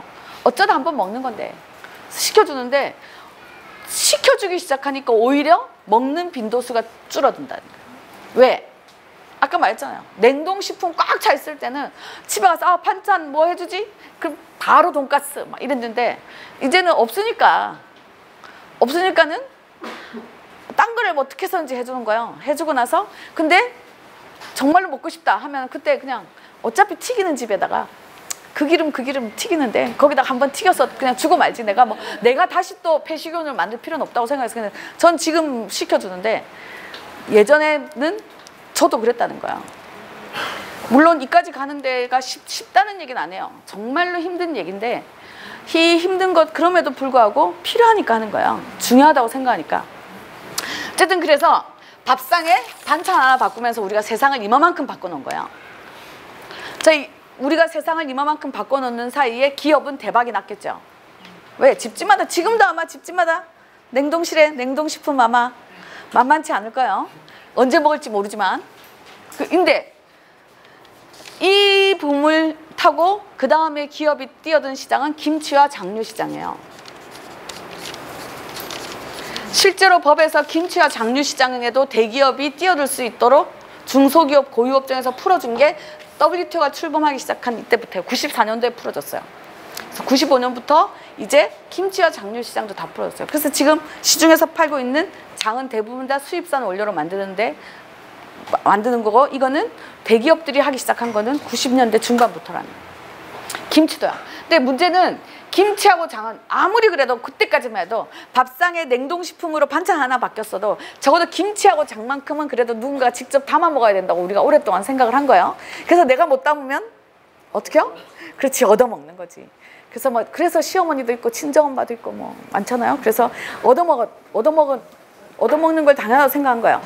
근데 이제 기업에서 뛰어들었어요. 이제 어떻게 해야 돼요? 얻어먹는 게 아니라 이제는 기업에서 사 먹게 만들어야 될 거 아니에요. 어떻게 해야 이 사람들이 사 먹게 만들 거냐. 얼마나 기업이 지배한가 보세요. 저는 이러한 영향의 대부분이 드라마 때문이라고 생각하는데 우리나라 드라마의 공통점이 있죠. 아 진짜 여주인공들. 어쩜 하나같이 나이도 어린 것들이 하나같이 능력이 넘쳐나는지 다 잘 나가. 그죠? 다 잘 나가는 여성들 막 보여줘요. 근데 그런 여성들 보다가 내를 보면 어떻겠어요? 아 나도 한때 젊었을 때는 진짜 청혼의 꿈을 감고 좀 잘 나갈 수 있었는데 어쩌다가 이렇게 됐을까 막 이런 생각이 들게. 근데 이런 드라마들이요 특히 명절 특집 드라마들 이렇게 해요. 일단 시어머니가요 전업주부 며느리를 불러 명절 전날 그래가지고 하루 종일 음식을 시키잖아요. 그 드라마 얘기요.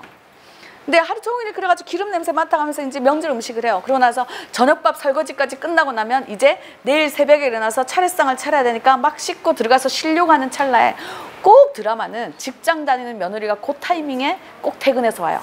그러고 와서 이러는 거지. 어머니 늦어서 죄송해요 이러면서 들어와요. 그럼 시어머니가 쳐다보면서 나쁜 놈의 기집애 일 끝나니까 이제서야 기어 들어오는 거라고 막 욕을 하고 있는데 이 며느리가 어떻게 해요? 어머니 하루 종일 힘드셨죠? 이러면서 뭐 내놔요? 봉투를 내놔요. 그러면 시어머니 표정이 싹 바뀌는 거예요. 그래서 어머나 야 하루 종일 일하느라고 힘들었을 텐데 집에서 쉬었다가 새벽에 그냥 차례 시간 맞춰서 오지 뭐하러 이렇게 힘들게 밤에 왔냐. 빨리 들어가서 쉬어라고. 힘들 텐데. 그러면서 좀 전까지 하루 종일 일하고 씻고 막 들어가서 쉬려고 하는 이 전업주부 며느리한테 뭐라고 해요? 사업장 차려. 밥상 차려줘라. 이렇게. 그 뭐냐면 이 드라마들이 매번 이렇게 하는 거야. 더 웃기는 건 뭐냐면 끝날 때는 꼭 화해해요. 앞으로 이러지 말자. 근데 중요한 건 추석 때 화해했으면 설날은 화해한 후에 어떻게 바뀌었는지를 보여줘야 될 거 아니에요. 근데 설날 딴집 보여준다는 거야. 근데 딴집은 또 다른 원상 복구. 그러니까 이게 계속 반복이 돼요. 그럼 이제 반복이 되면 어떻게 돼요? 생각하는 거지. 여성들이 어떻게 되겠어요? 억울하면 나도 그치 돈 벌어야 된다고. 시장에 내가 집에서 살림이나 하고 있으면 정말 무능한 여성처럼 취급받는구나 라고 생각을 하는 거예요. 그래서 집에서 내가 김치를 담으면 너는 할 일이 그렇게 없냐, 집에서 김치나 담고 앉아있냐 라고 하겠지. 내가 장을 담고 있으면 너는 할 일이 그렇게 없냐, 집에서 장이나 담고 앉아있냐 하겠지. 그러니 어떻게 해요? 설사 할 일이 없어도 안 담아야 되는 거지. 이제 주객이 전도하는 거야 이제 어느 순간. 그래서 김치와 장을 사 먹는 게 당연하다고 생각을 하기 시작하는 거예요. 그래서 지금은 김치와 장을 사 먹는 게 당연하다고 생각하는 사람이 대세요. 지금까지 오는데. 자, 그러면 김치하고 장까지 사 먹기 시작했어요. 그럼 밥상이 어떻게 됐겠어요? 밥상에 반절 이상이 바뀌는 거예요 이제. 반절 이상이 바뀌고 나니까 이제 어떻게 해요? 밥상에 반절, 밥은 밥솥이 하죠. 청소는 청소기가 하죠. 빨래는 세탁기가 요. 근데 밥상도 반절은 기업이 다 해결해줘요. 그래서 어떻게 됐냐면 90년대 중반이 되기 시작, 초반에서 중반으로 넘어가기 시작하면서 이제 뭐냐면 소위 말해서 전업주부라고 불려지던 여성들의 시간이 남기 시작해요. 자, 이제 어떻게 됐겠어요? 자, 이 시간이 남아 도는 여성들이 뭘 하기 시작했을까요?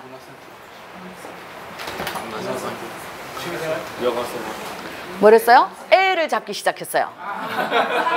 그래서 우리나라가 조기교육 열풍이 불기 시작한 게 이때부터예요. 그래서 이때부터 조기교육, 영재교육 막 유행을 했죠. 그래가지고 온통 막 그냥 깐난쟁이 때부터 막 그냥 끌고 다니면서 뭐 가르치고 막.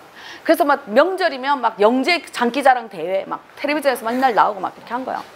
그래서 애를 잡기 시작하니까 저 90년대 초중반부터, 그래서 그 이전까지는 우리나라가 사교육이 뭐였냐면 학교를 다니면서 떨어지는 과목, 주로 영어 수학이긴 하지만 떨어지는 과목을 보충해 주는 게 사교육이었는데 90년대 초반이 넘어가면서부터는 이제 사교육이 뭐냐면 다 조기교육, 영재교육인 거예요. 그게 지금까지 와요. 그래서 요새 새롭게 사회 문제가 되는 게 뭐냐면, 그래서 직장 다니는 여성들이 자기 애를 조기교육을 못 시켜서, 영재교육을 못 시켜서 소외감을 느끼잖아요. 요새는 이게 신문기사에 나기 시작했어요. 왜? 이게 되려면 하루 종일 애 끌고 다녀야 되거든. 근데 직장 다니는 엄마들은 다 알아요. 뭐냐면 제일 좋은 보육기간이 어딘지 아세요? 아침부터 저녁까지 봐주는 데야. 중간에 뭐 애가 일찍 온다? 그래서 엄마들이 대부분 다 뭐냐면 취학 전 유치원 교육이랑 초등학교 1학년, 2학년일 때가 제일 힘든 거예요. 왜? 그 전에 어린이집 보낼 때는 6시, 7시에 왔는데 갑자기 점심때 오는 거지. 그럼 이제 감당이 안 되는 거예요. 얘를 어떻게 할 수가 없는 거지. 그래서 요새는 학원차들이 학원을 여러 개 묶어가지고 차를 같이 굴리면서 애 하나를 계속 학원을 돌아다니면서 이렇게, 그러니까 여기서 1시간 끝나면 이 학원으로, 여기서 1시간 끝나면 이 학원, 이런 차들도 있어. 이런 셔틀버스 같이. 그런 차들이 심지어는 뭐냐면 아침에 학교까지 데려다 주는. 그러니까 얘를 학원 버스가 아침부터 저녁까지 다 책임져가지고 다 돌려, 이런 데들까지 나온다는 거예요. 그러면서 이제 온통, 그러니까 뭐냐면 조기교육 열풍이니까 영재교육 열풍이 벌써. 근데 이제 문제는 90년대 초중반에 그래서 태어난 애들이 지구상에서 제일 불쌍한 애들이에요. 우리 아들이 93년생이고 우리 딸이 98년생인데 불쌍한 세대예요. 왜냐면 그 세대에 태어난 애들이 이거거든. 그러면서 이렇게 조기교육, 영재교육 시키면서 뭐라고 했겠어요? 엄마들이 다 하는 얘기 있죠. 내가 이렇게 너를 들들 볶는 이유는 다 너를 위해서다. 이렇게 하는 거예요. 너를 위해서다고 했어. 그래가지고 이제 뭐라고 하냐면, 그러면서 꼭 붙이죠. 뭐라고 해요? 일단 대학만 들어가. 대학만 들어가면 네 마음대로 해도 돼. 이거 아니에요. 근데 걔네들이 지금 대학생이란 말이에요. 지금 대학생들 난리가 났잖아요. 그러니까 뭐냐면 90년대 태어난 애들이 평생을 뭔가를 배우고 사는 거예요. 지금까지. 그러고도 하루도 마음이 편한 날이 없이 살아요. 진짜 불쌍하지. 근데 이렇게 이제 조기교육을 시키는데 조기교육을 풀었어요. 근데 이게 지금 요새 어떻게까지 심각해지냐면 요새 애들 보면 ADHD 진짜 많죠. 초등학교 1학년 교실에 가면 ADHD 굉장히 많아요. 근데 실제로 이미 미국이나 유럽에서 ADHD 문제가 먼저 심각했던 나라들에서 이미 몇 년 전부터 연구 결과가 나오기 시작하는데 뭐가 나오냐면 ADHD가 실제로 ADHD가 아닌데도 불구하고 ADHD 판정받는 애들이 너무 많다는 거예요. 왜 그렇게 했냐는 거예요. 이제 한번 보세요. 애들을 조기교육을 시켜놨어. 초등학교 입학할 때 초등학교 과정을 다 띄고 들어가는 애들이 그렇게 많아요. 막 한글 다 알고 영어 다 알고 막 사칙연산 다 알고 막 다 가. 그래서 이래가지고 초등학교를 딱 들어갔어. 초등학교 선생님을 쳐다보려고 하는데 유치원에서는 그나마 자유로운 시간도 있었는데 초등학교는 뭐야? 입학하면 그 순간부터 선생님만 쳐다보고 있어야 되잖아. 근데 선생님이 하는 얘기가 내가 3살 때 4살 때 다 아는 얘기야. 내가 다 우리 엄마랑 같이 공부 끝난 얘기야. 근데 그 대목에서 그 아이가 8살 먹은 이 아이가 그걸 보면서 선생님한테 들어도 또 새롭고 또 재밌다 라고 집중력을 발휘하면 그게 더 이상한 거 아니에요? 그죠? 그러니까 뭐냐면 아이들은 초등학교 1학년 교실이 재미가 없는 거예요. 왜? 이거는 진짜 내가 어릴 때 다 한 건데 왜 이걸 내가 초등학교 와가지고 교실에 앉아가지고 그것도 오전 내내 앉아서 이걸 집중하고 있어야 되는. 그러니까 애들은 그거에 대한 적응을 못하니까 다른 짓 하는 거예요. 다른 짓 하니까 이제 뭐야? 그러면 선생님 입장에서는 뭐겠어요? 보고 있으면 증상이 똑같은 거예요. ADHD랑. 그러니까 엄마한테 전화해요. 애가 ADHD 성향이 있습니다. 딱 전화하면 엄마는 다들 놀래가지고 또 애를 그 길로 병원에 데리고 가죠. 병원에 데리고 가서 약을 먹이기 시작해요. 더 놀라운 건 뭐냐면 이 아이들이요. 초등학교 3학년에서 4학년쯤 되면 사회를 알기 시작하는 거예요. 눈치가 생겨요. 그래서 뭐냐, 아, 내가 이렇게 행동을 하면 안 되는구라는 거에 대한 이 기준이 생기기 시작하면 애들이 그런 일탈 행동을 이제 안 하게 되는 거예요, 스스로.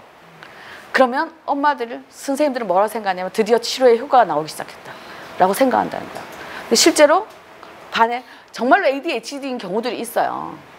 근데 오히려 요새 막 나오는 거에 연구 결과, 다양한 연구 결과에 보면 나오는 거죠. 아이들이 가지고 있는 특기들이 다들 다양한 재주가 있는데 그 다양한 재주에 특출한 재능을 보이는 것이 어른들의 눈에 보이기에는 대부분 다 ADHD로 보인다는 거예요. 지가 하고 싶은 것만 한다 이거지. 뭔가 집중 못하고 하는 거야. 근데 이게 조기교육이 없었던 시절에는 이렇게까지 심하지 않았다는 거야. 근데 우리나라가 조기교육이 너무나 다양하다고 생각이 들기 시작하면서부터 온통 사회문제로. 그러니까 아이들이 너무 불쌍한 거예요. 제가 항상 엄마들한테 하는 얘기였어요. 자, 여기서 아까도 다시 말하지만은 엄마라 하면 여성을 콕 지칭하는 게 아니에요. 자, 이 가정의 이 모든 걸 책임지는 사람들, 공부가 그렇게 좋으면 네가 해라 이거야. 그렇죠? 근데 한번 생각해 보세요. 나는 초등학교 다닐 때 학교가 너무 좋아서 집에 가기 싫더라. 나는 노는 것보다 공부가 너무 좋아서 중학교 때 고등학교 때도 학교에서 살고 싶더라. 없잖아요. 그 나이는 원래 그러라고 있는 나이예요.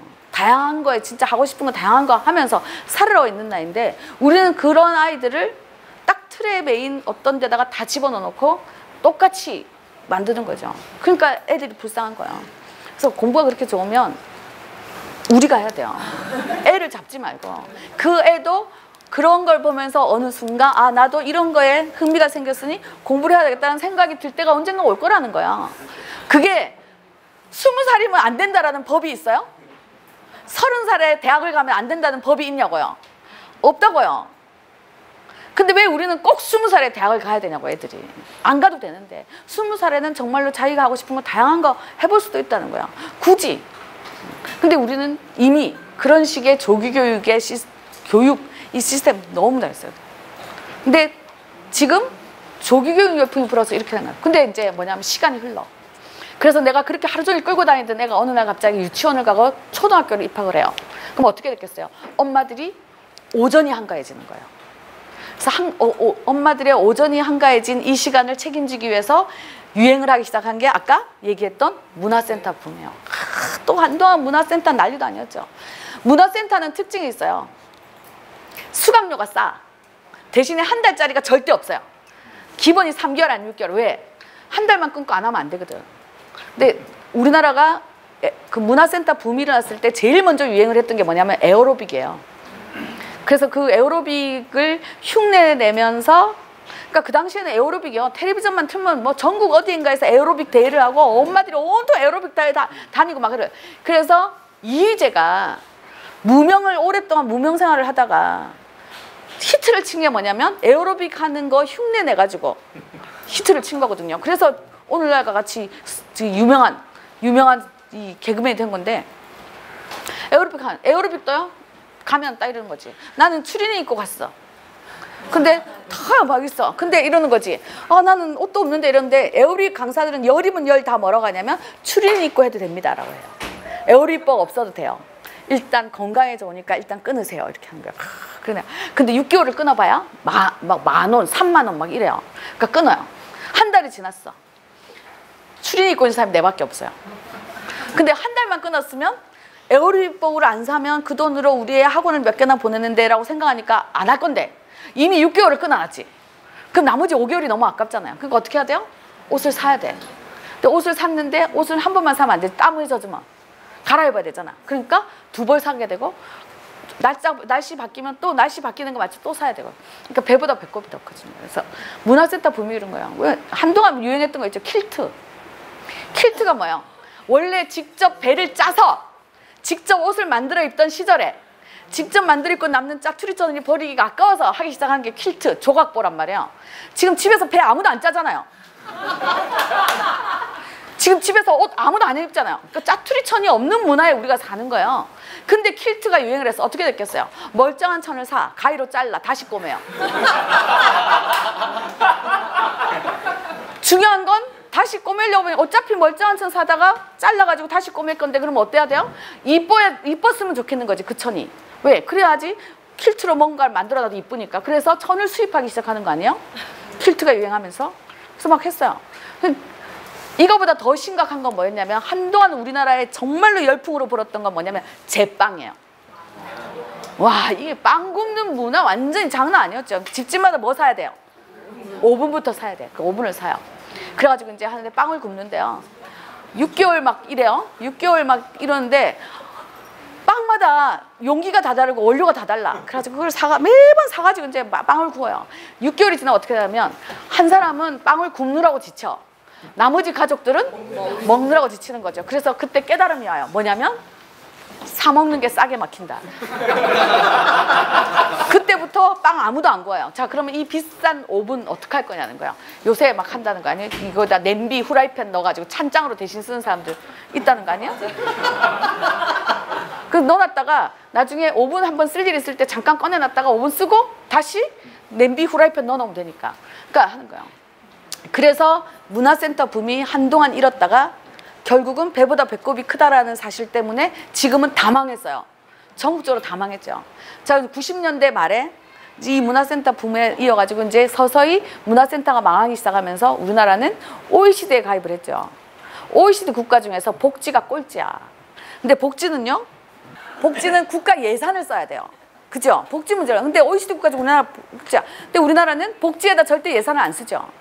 그러니까 어떻게 했어요? 복지 문제가 꼴찌인 거는 싫고, 하지만 국가에서 예산을 쓰기는 싫고, 그래서 어떻게 했어요? 이 남아도는 여성의 노동력을 가져다가 봉사활동이라는 이름으로 돈 한 푼 안 들이고 쓰기 시작한 거예요, 우리나라가요.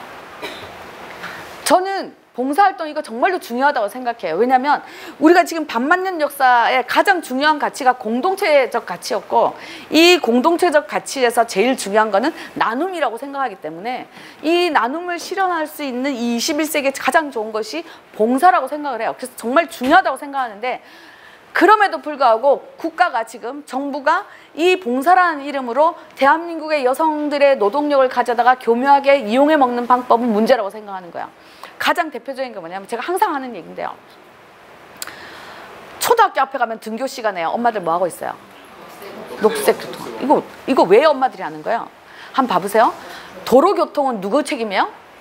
경찰 책임이에요. 그래서 우리나라는 경찰의 일손이 부족할까 봐 군 복무를 할 사람들을 군 복무 대신에 의무경찰이라는 이름으로 경찰 업무를 보조할 수 있도록 법에 정해져 있어요. 그래서 그 의무경찰들이 와서 이런 일들을 해야 된다고요. 근데 우리나라는 의무경찰들 다 어디 있어요? 다 광화문에 있어요. 그죠? 그리고는 정작 그 사람들이 해야 될 일을 내 아이를 그 도로에 면해져 있는 학교에 보낸다는 이유만으로 엄마들이 하는 거예요. 문제는 거기서 사고가 나면 누가 책임질 거냐는 거예요. 엄마들에게는 그거에 대한 권한이 없다는 거죠. 그럼에도 불구하고 아무렇지도 않게 엄마들이 와서 하는 게 당연하다고 생각하는 거예요, 지금. 이게 진짜 심각한 거예요. 저는 녹색 어머니 이거부터 없애야 된다고 생각해요. 근데 이거보다 더 심각한 게 뭐냐면 이거죠. 집에서 아까 김치 어떻게 해요? 김치 집에서 사 먹어요. 사 먹는 게 대세야, 지금. 근데 거원에 가서 뭐 하고 있어요? 김치 담고 있어요. 놀랍지 않아요? 자기 집 김치는 사 먹는데 거원에 가서 봉사활동이라는 이름으로 김치를 담고 있는 거예요. 집에서는 청소기를 해놓고요. 양로원에 가서 뭐 하고 있어요? 쓸고 닦고 한다는 거예요. 집에서는 빨래 세탁기로 했는데요. 장애인 시설에 가서 뭐 하고 있어요? 손빨래, 발빨래 한다는 거지. 문제는 이거예요. 왜 이 중요한 노동을 사람이 살아가는 데 있어서 생존에 있어서 가장 중요한 노동을 가치 없는 노동으로 만들어서 기업에 의존해서 돈에 의존해서 해결하게 만들어 놓고 나서 그렇게 해서 남아도는 노동력을 가져다가 왜 국가는 자신들이 예산을 써서 해야 될 일에다가 돈 한 푼 안 들이고 봉사활동이라는 이름으로 쓰고 그거를 당연하게 여기냐는 거예요. 이거는 문제인 거죠. 근데 우리나라는 아주 교묘한 방법으로 그래서 여성들을 아무렇게나 써요. 저는 그래서 지금의 이 여성과 관련된 활동 중에서 제일 중요한 거는 그 화살이 같이 이 문제를 극복해야 되는 남성에게 가는 게 아니라 이 국가가 어떤 식으로 굴러가고 있는 거에 대한 이 정부의 정책과 이 시스템에 대해서 화살을 돌려야 된다고 생각을 해요. 근데 이 화살이 이까지 돌아가는 거는 앞으로도 시간이 좀 걸릴 것 같긴 해요. 지금의 전국적인 추세로 봐서는. 하지만 그럼에도 불구하고 해야 된다는 거야. 문제는 여기에 문제가 있는 국가와 정부가 지금 이 사회를 굴러가게 하는 시스템에서 나오는 문제지, 체계에서 나오는 문제지, 이게 개개인에게서 나오는 문제라는 거예요. 왜냐하면 개개인에게서 마치 이것이 개개인의 문제인 것처럼 국가가 교묘하게 세뇌를 시켜놓은 거예요. 그래서 화살이 항상 엉뚱한 데로 가는 거지. 뭐 예를 들어서 이거죠. 육아 문제 같이 둘이서는 도저히 해결 못하니까 국가가 책임져야 되는 거예요. 근데 그럼 국가한테 책임지라고 해야 되는데 뭐 어떻게 해요? 퇴근하고 온 남편한테 다 화풀이 다 하는 거지. 그래서 난 하루 종일 애 보느라고 얼마나 힘들었는데 이제 너 퇴근하고 왔으니 이제부터 네가 해봐. 이게 아닌 거야. 그러니까 근데 아주 교묘한 방법으로 개별적으로 해결하게, 개인적으로 해결하게 만들어 놓고 그래서 화살을 교묘하게 엉뚱한 대로 돌리게 만들어 놓은 거죠. 우리가 밥상에 김치와 장류까지 사 먹기 시작하면서 우리가 사회를 이만큼 바꿔놨다는 거예요. 그러거나 말거나 기업은 국찌개도 만들고요. 밥도 만들어요. 그래서 어떻게 됐어요? 이제 밥상이 완전히 우리가 자본에 완전히 의존해서 밥상까지도 다 해결할 수 있는 시스템인 거죠. 기업에 의존해서 다 하라라고 하는 거예요. 근데 그러면 기업에서 의존해서 살고 있는 이게 왜 문제냐는 거예요. 편하면 우리가 이렇게 해서 기업이 해주는 걸 하고 그러고 나서 우리가 다른 거를 할 수 있다면 그게 더 훨씬 효과적이고 좋은 거 아니냐라고 생각할 수 있어요. 근데 정말로 그랬다면 얼마나 좋겠냐는 거예요. 문제는 이거죠. 공장에서 대량 생산하는 것들. 이거의 공통점이 뭐냐면 공장 대량 생산이라는 거예요. 근데 공장 대량 생산은요, 제가 지난주에 얘기했죠. 경제성장 정책을 우리가 쓰기 시작하면서 공산품들이 처음 나오기 시작했을 때 우리나라는 뭐였냐면 기술 수준이 낮아가지고 규격에 맞는 게 잘 없었어. 규격에 안 맞는 것들도 많았다고. 그래서 규격에 딱 맞게 나오면 무슨 마크를 찍어줬어요? KS 마크. 그래서 코리아 스탠다드거든요. 그래서 표준화 규격화된 상품에다가는 KS 마크를 찍어주고 항상 KS 마크를 확인하라고 했다고요. 지금 KS 마크 아무도 확인 안 하잖아요. 왜? 왜냐하면 기술 수준이 높아져서 이제는 표준화 규격화는 기본이다라는 거예요. 공장 대량 생산에서. 근데 그래서 공장 대량 생산의 가장 기본은 표준화 규격화예요. 근데 이 표준화 규격화를 하는데 이 농산물 가공 시장이 80년대 말 90년대에 뒤늦게 뛰어들었다는 거예요.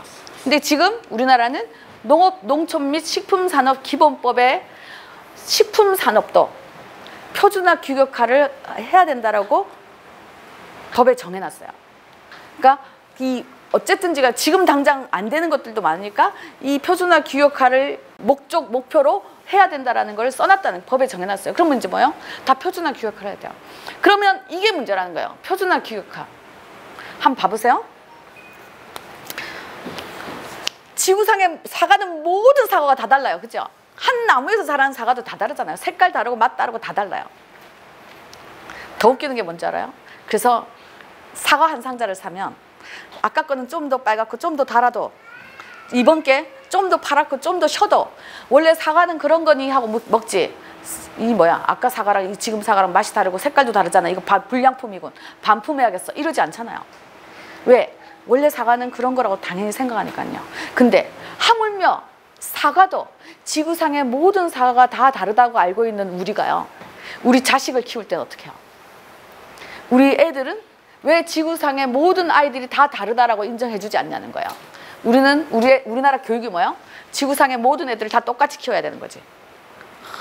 그래서요, 아이들이요, 정말 우리 아이들은 적어도 사과보다는 좀 대접을 받아야 되지 않겠어요? 근데 지금 냉정히 뭐냐면 우리나라는 사과보다도 우리 아이들이 더 대접을 못 받는 사회인 거예요. 왜? 애들은 다 똑같이 키우려고 하니까요. 진짜 불쌍해요. 진짜 이 문제를 해결해야 돼요. 근데 어쨌든 중요한 건, 자, 그래서 지구상의 사과가 다 다른데 사과 주스는요, 이 사과를 가지고 만드는 사과 주스는 어떻게 1년 360을 똑같을 수가 있냐는 거예요. 그러면 사과 주스도 다 달라야 되잖아요. 근데 사과 주스는 1년 360을 똑같다는 거지. 왜? 표준화 교육해야 되니까요. 그래서 우리나라는 식품위생법상 식품공전에 사과 주스는 어때야 된다는 기준이 정해져 있어요. 그럼 보세요. 지구상의 사과는 다 이래. 지 맘대로야. 근데 식품공전에 사과 주스는 이래야 된다라고 기준을 정해놓은 거예요. 그럼 뭘 해야 돼요? 이 부족 부분을 뭔가로 메꿔야 되잖아요. 다 뭘로 메꾸냐면 식품 첨가물로 메꾸는 거예요. 그래서 공장 대량 생산은 식품 첨가물이 없이는 생산이 불가능해요. 여기에서 모든 문제가 출발하는 거죠. 사람들이 막 이렇게 해요. 원료가 유기농이면 괜찮지 않나요? 식품 첨가물이 천연이면 괜찮지 않나요? 라고 얘기해요. 그래서 괜찮으면 얼마나 좋겠어요. 예를 들어서요, 보세요. 그래서 나는 우리 애한테 돈가스를 해주는데, 내가 너에게 해주는 돈가스는 무항생제 축산 돼지고기를 유정란과 우리밀에다가 딱 해가지고 국산 현미유에다 튀겨주고 거기다가 유기농 돈가스 소스를 뿌려주는 완벽한 돈가스다라고 하면서 준들 애가 그걸 먹으면서 먹을 때마다 우리 엄마가 해주시는 돈가스는 무항생제 축산 돼지고기를 유정란 현미유에 튀겨가지고 유기농, 이러고 먹지 않는다는 거예요. 애는 먹을 때 그냥 돈가스다로 먹는 거죠. 그래서 집에서 돈가스에 길들여진 애들이 밖에 나가서 돈가스를 먹는 거예요. 근데 밖에서 먹는 돈가스는 진짜 원료가 어떻게 되는지 모르죠. 근데 끊임없이 고민을 해야 된다는 거예요. 집에서 라면을 주면서 내가 너에게 끓여주는 라면은 말이야 우리밀 라면에다가 건더기 스프도 유기농 건더기 스프에다가 분말도 천연 첨가물로만 만들어진 분말 스프야 라고 끓여준다고 한들 애가 라면을 먹을 때마다 우리 엄마가 해주시는 라면은 우리밀에다가 뭐 분말 유기농 건더기 스프에다가 천연 첨가물 분말 스프야 이러지 않는다는 거죠. 그래서 밥상에 무엇을 올리느냐는 습관이고 이게 쌓이면 문화라는 거예요. 근데 이 습관을 어떻게 들이냐의 문제라는 거죠. 어떤 문화를 우리가 유지할 것이냐, 우리가 어떤 사회를 지향할 것이냐의 문제라는 거예요. 근데 우리는 일상적으로 이미 편리하다라는 것에 너무 오랫동안 길들여진 거예요. 그래서 이제 막 주는 거지. 그러니까 뭐냐면 원료가 유기농이냐 천연 첨가물이냐가 본질이 아니라는 거예요. 문제의 본질은 뭐냐면 왜 우리는 당연하게시피 표준화 규격화돼서 공장에서 대량 생산돼서 나오는 거를 먹는 거를 밥상에 올리는 걸 당연하게 생각하냐라는 거죠.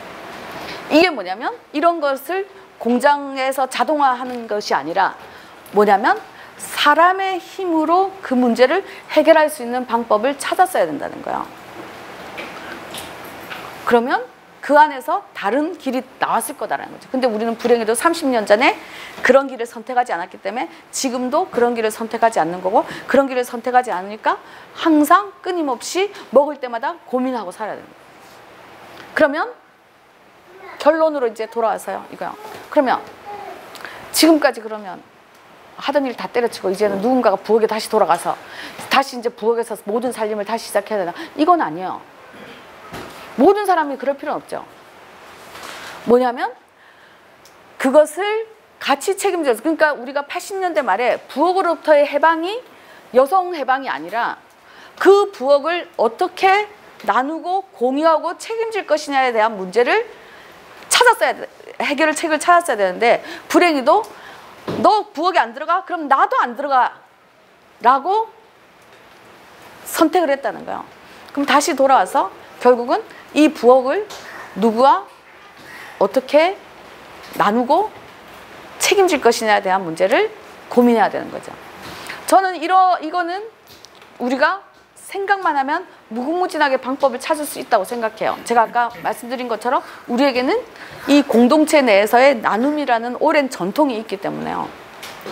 그래서 모든 사람들이 부엌에 안 들어가도 돼요. 지금 농촌에 내려가면 농번기에만 운영하는 마을 식당이 있어요. 옛날에는 어떻게 했어요? 여성 농민들이요, 농사 짓다가요, 참 때 되면 또 부엌에 가지고 일해가지고 또 참 내오고요, 또 돌아서 가지고 이제 또 점심밥 하러 가고, 그래서 그거 귀찮아가지고 이제 뭐요? 다 시켜 먹고. 그래서 요새는요 정말 저 시골 구석 가도 피자집, 햄버거집, 뭐지? 뭐 이런 게 다 있어요. 하여간 이런 종류의 것들이 다 있어요. 왜? 맛이 검증되거나 뭐 이런 것도 아니야. 무슨 질이 검증돼 이런 것도 아니야. 다 있어요. 왜? 다 시켜가지고 먹어야 되니까. 참으로도 뭐 이런 거 다 해야 돼. 그래서 너무 많은 거예요. 일상. 근데 마을 식당이 있으면 어떻겠어요? 마을 식당을 책임지는 몇 명이 있어서 그 마을 사람들의 전체의 밥을 그 마을 식당을 운영하는 사람들이 책임을 지는 거예요. 하려고 하면 우리가 문제는 방법을 찾는 것을 하려고 하면 얼마든지 찾을 수 있다는 거예요. 불행히도 우리가 그 방법을 찾기보다 그거보다 훨씬 쉽게 고민 안 하고 가서 내가 개인적으로, 왜? 모든 걸 개인이 해결하게 만들어놨기 때문에 내 개인이 가서 가장 쉬운 방법으로 마트에 가서 사서 해결하는 데다가 모든 걸 집중해 놓은 거죠. 그래서 그게 아니라 같이 머리를 맞대고 고민해서 길을 찾는 건 얼마든지 할 수 있다는 거예요. 그러니까 반찬을 가지고 해두고, 요새 아파트 단지 새로 지어지면 주민 편의시설이라고 해가지고 반드시 제공해야 되는 주민 편의시설들이 있어요. 그 중에는 뭐냐면 취사시설이 되는 시설이 반드시 있게 돼 있어요. 그러면 거기를 약간 개조를 하면 아파트 단지 안에서 거기를 주민들이 이용하는 식당으로 개조할 수도 있다는 거죠. 그러면 모든 주민들이 이용 안 해도 되죠.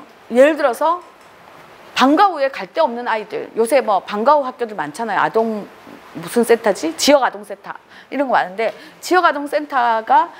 지역아동센터의 그런 규모에서가 아니라 진짜 아파트 단지 안에서 그런 아이들이 마음 놓고 와서 끼니를 밥을 먹을 수 있는 이런 공간을 만들어주는 거. 그러면 방학 때도 걱정 안 해도 되잖아요. 지금 방학 때 온통 걱정이잖아요. 막 애들 진짜 치사하게 식권 몇천 원짜리 식권 줘가지고 그 식권으로 해결하게 하니까 애들이 맨날 편의점에 가가지고 막 사 먹고 막. 근데 그게 아니라 마을마다 이런 것들을 만들 수 있는 조건을 해야 된다는 거예요. 그러니까 이런 것들이 가능하게 하는 방법을 궁리하는 거지. 지금 우리가 길이 없으니 뭐 대충 살자, 내지는 그러니 하던 일 다 때려치고 다시 다 부엌으로 돌아가자, 이건 아니라는 거야. 어떻게 모든 사람들이 일일이 다 부엌으로 돌아가는 건 정말 낭비예요. 왜? 왜냐하면 그러면 모든 사람 부엌으로 돌아가면 어떻게 하겠어요? 집집마다 냉장고 더 늘어날 거 아니에요. 그죠? 집집마다 가전제품 더 늘어날 거고요. 그러니까 집집마다 모든 사람들이 개개인이 해결하는 방식이 능사는 아니다라는 거죠. 그래서 우리가 이런 부분들을 고려하면서 밥상의 문제를 바라봤으면 좋겠다라는 거예요. 그러니까 편리함도 좋지만 이 편리함보다 훨씬 더 중요한 거는 이것이 우리가 어떤 세상을 꿈꾸는가와 직접적인 관계가 있기 때문이에요. 이걸로 2주간의 강의를 마치도록 하겠습니다.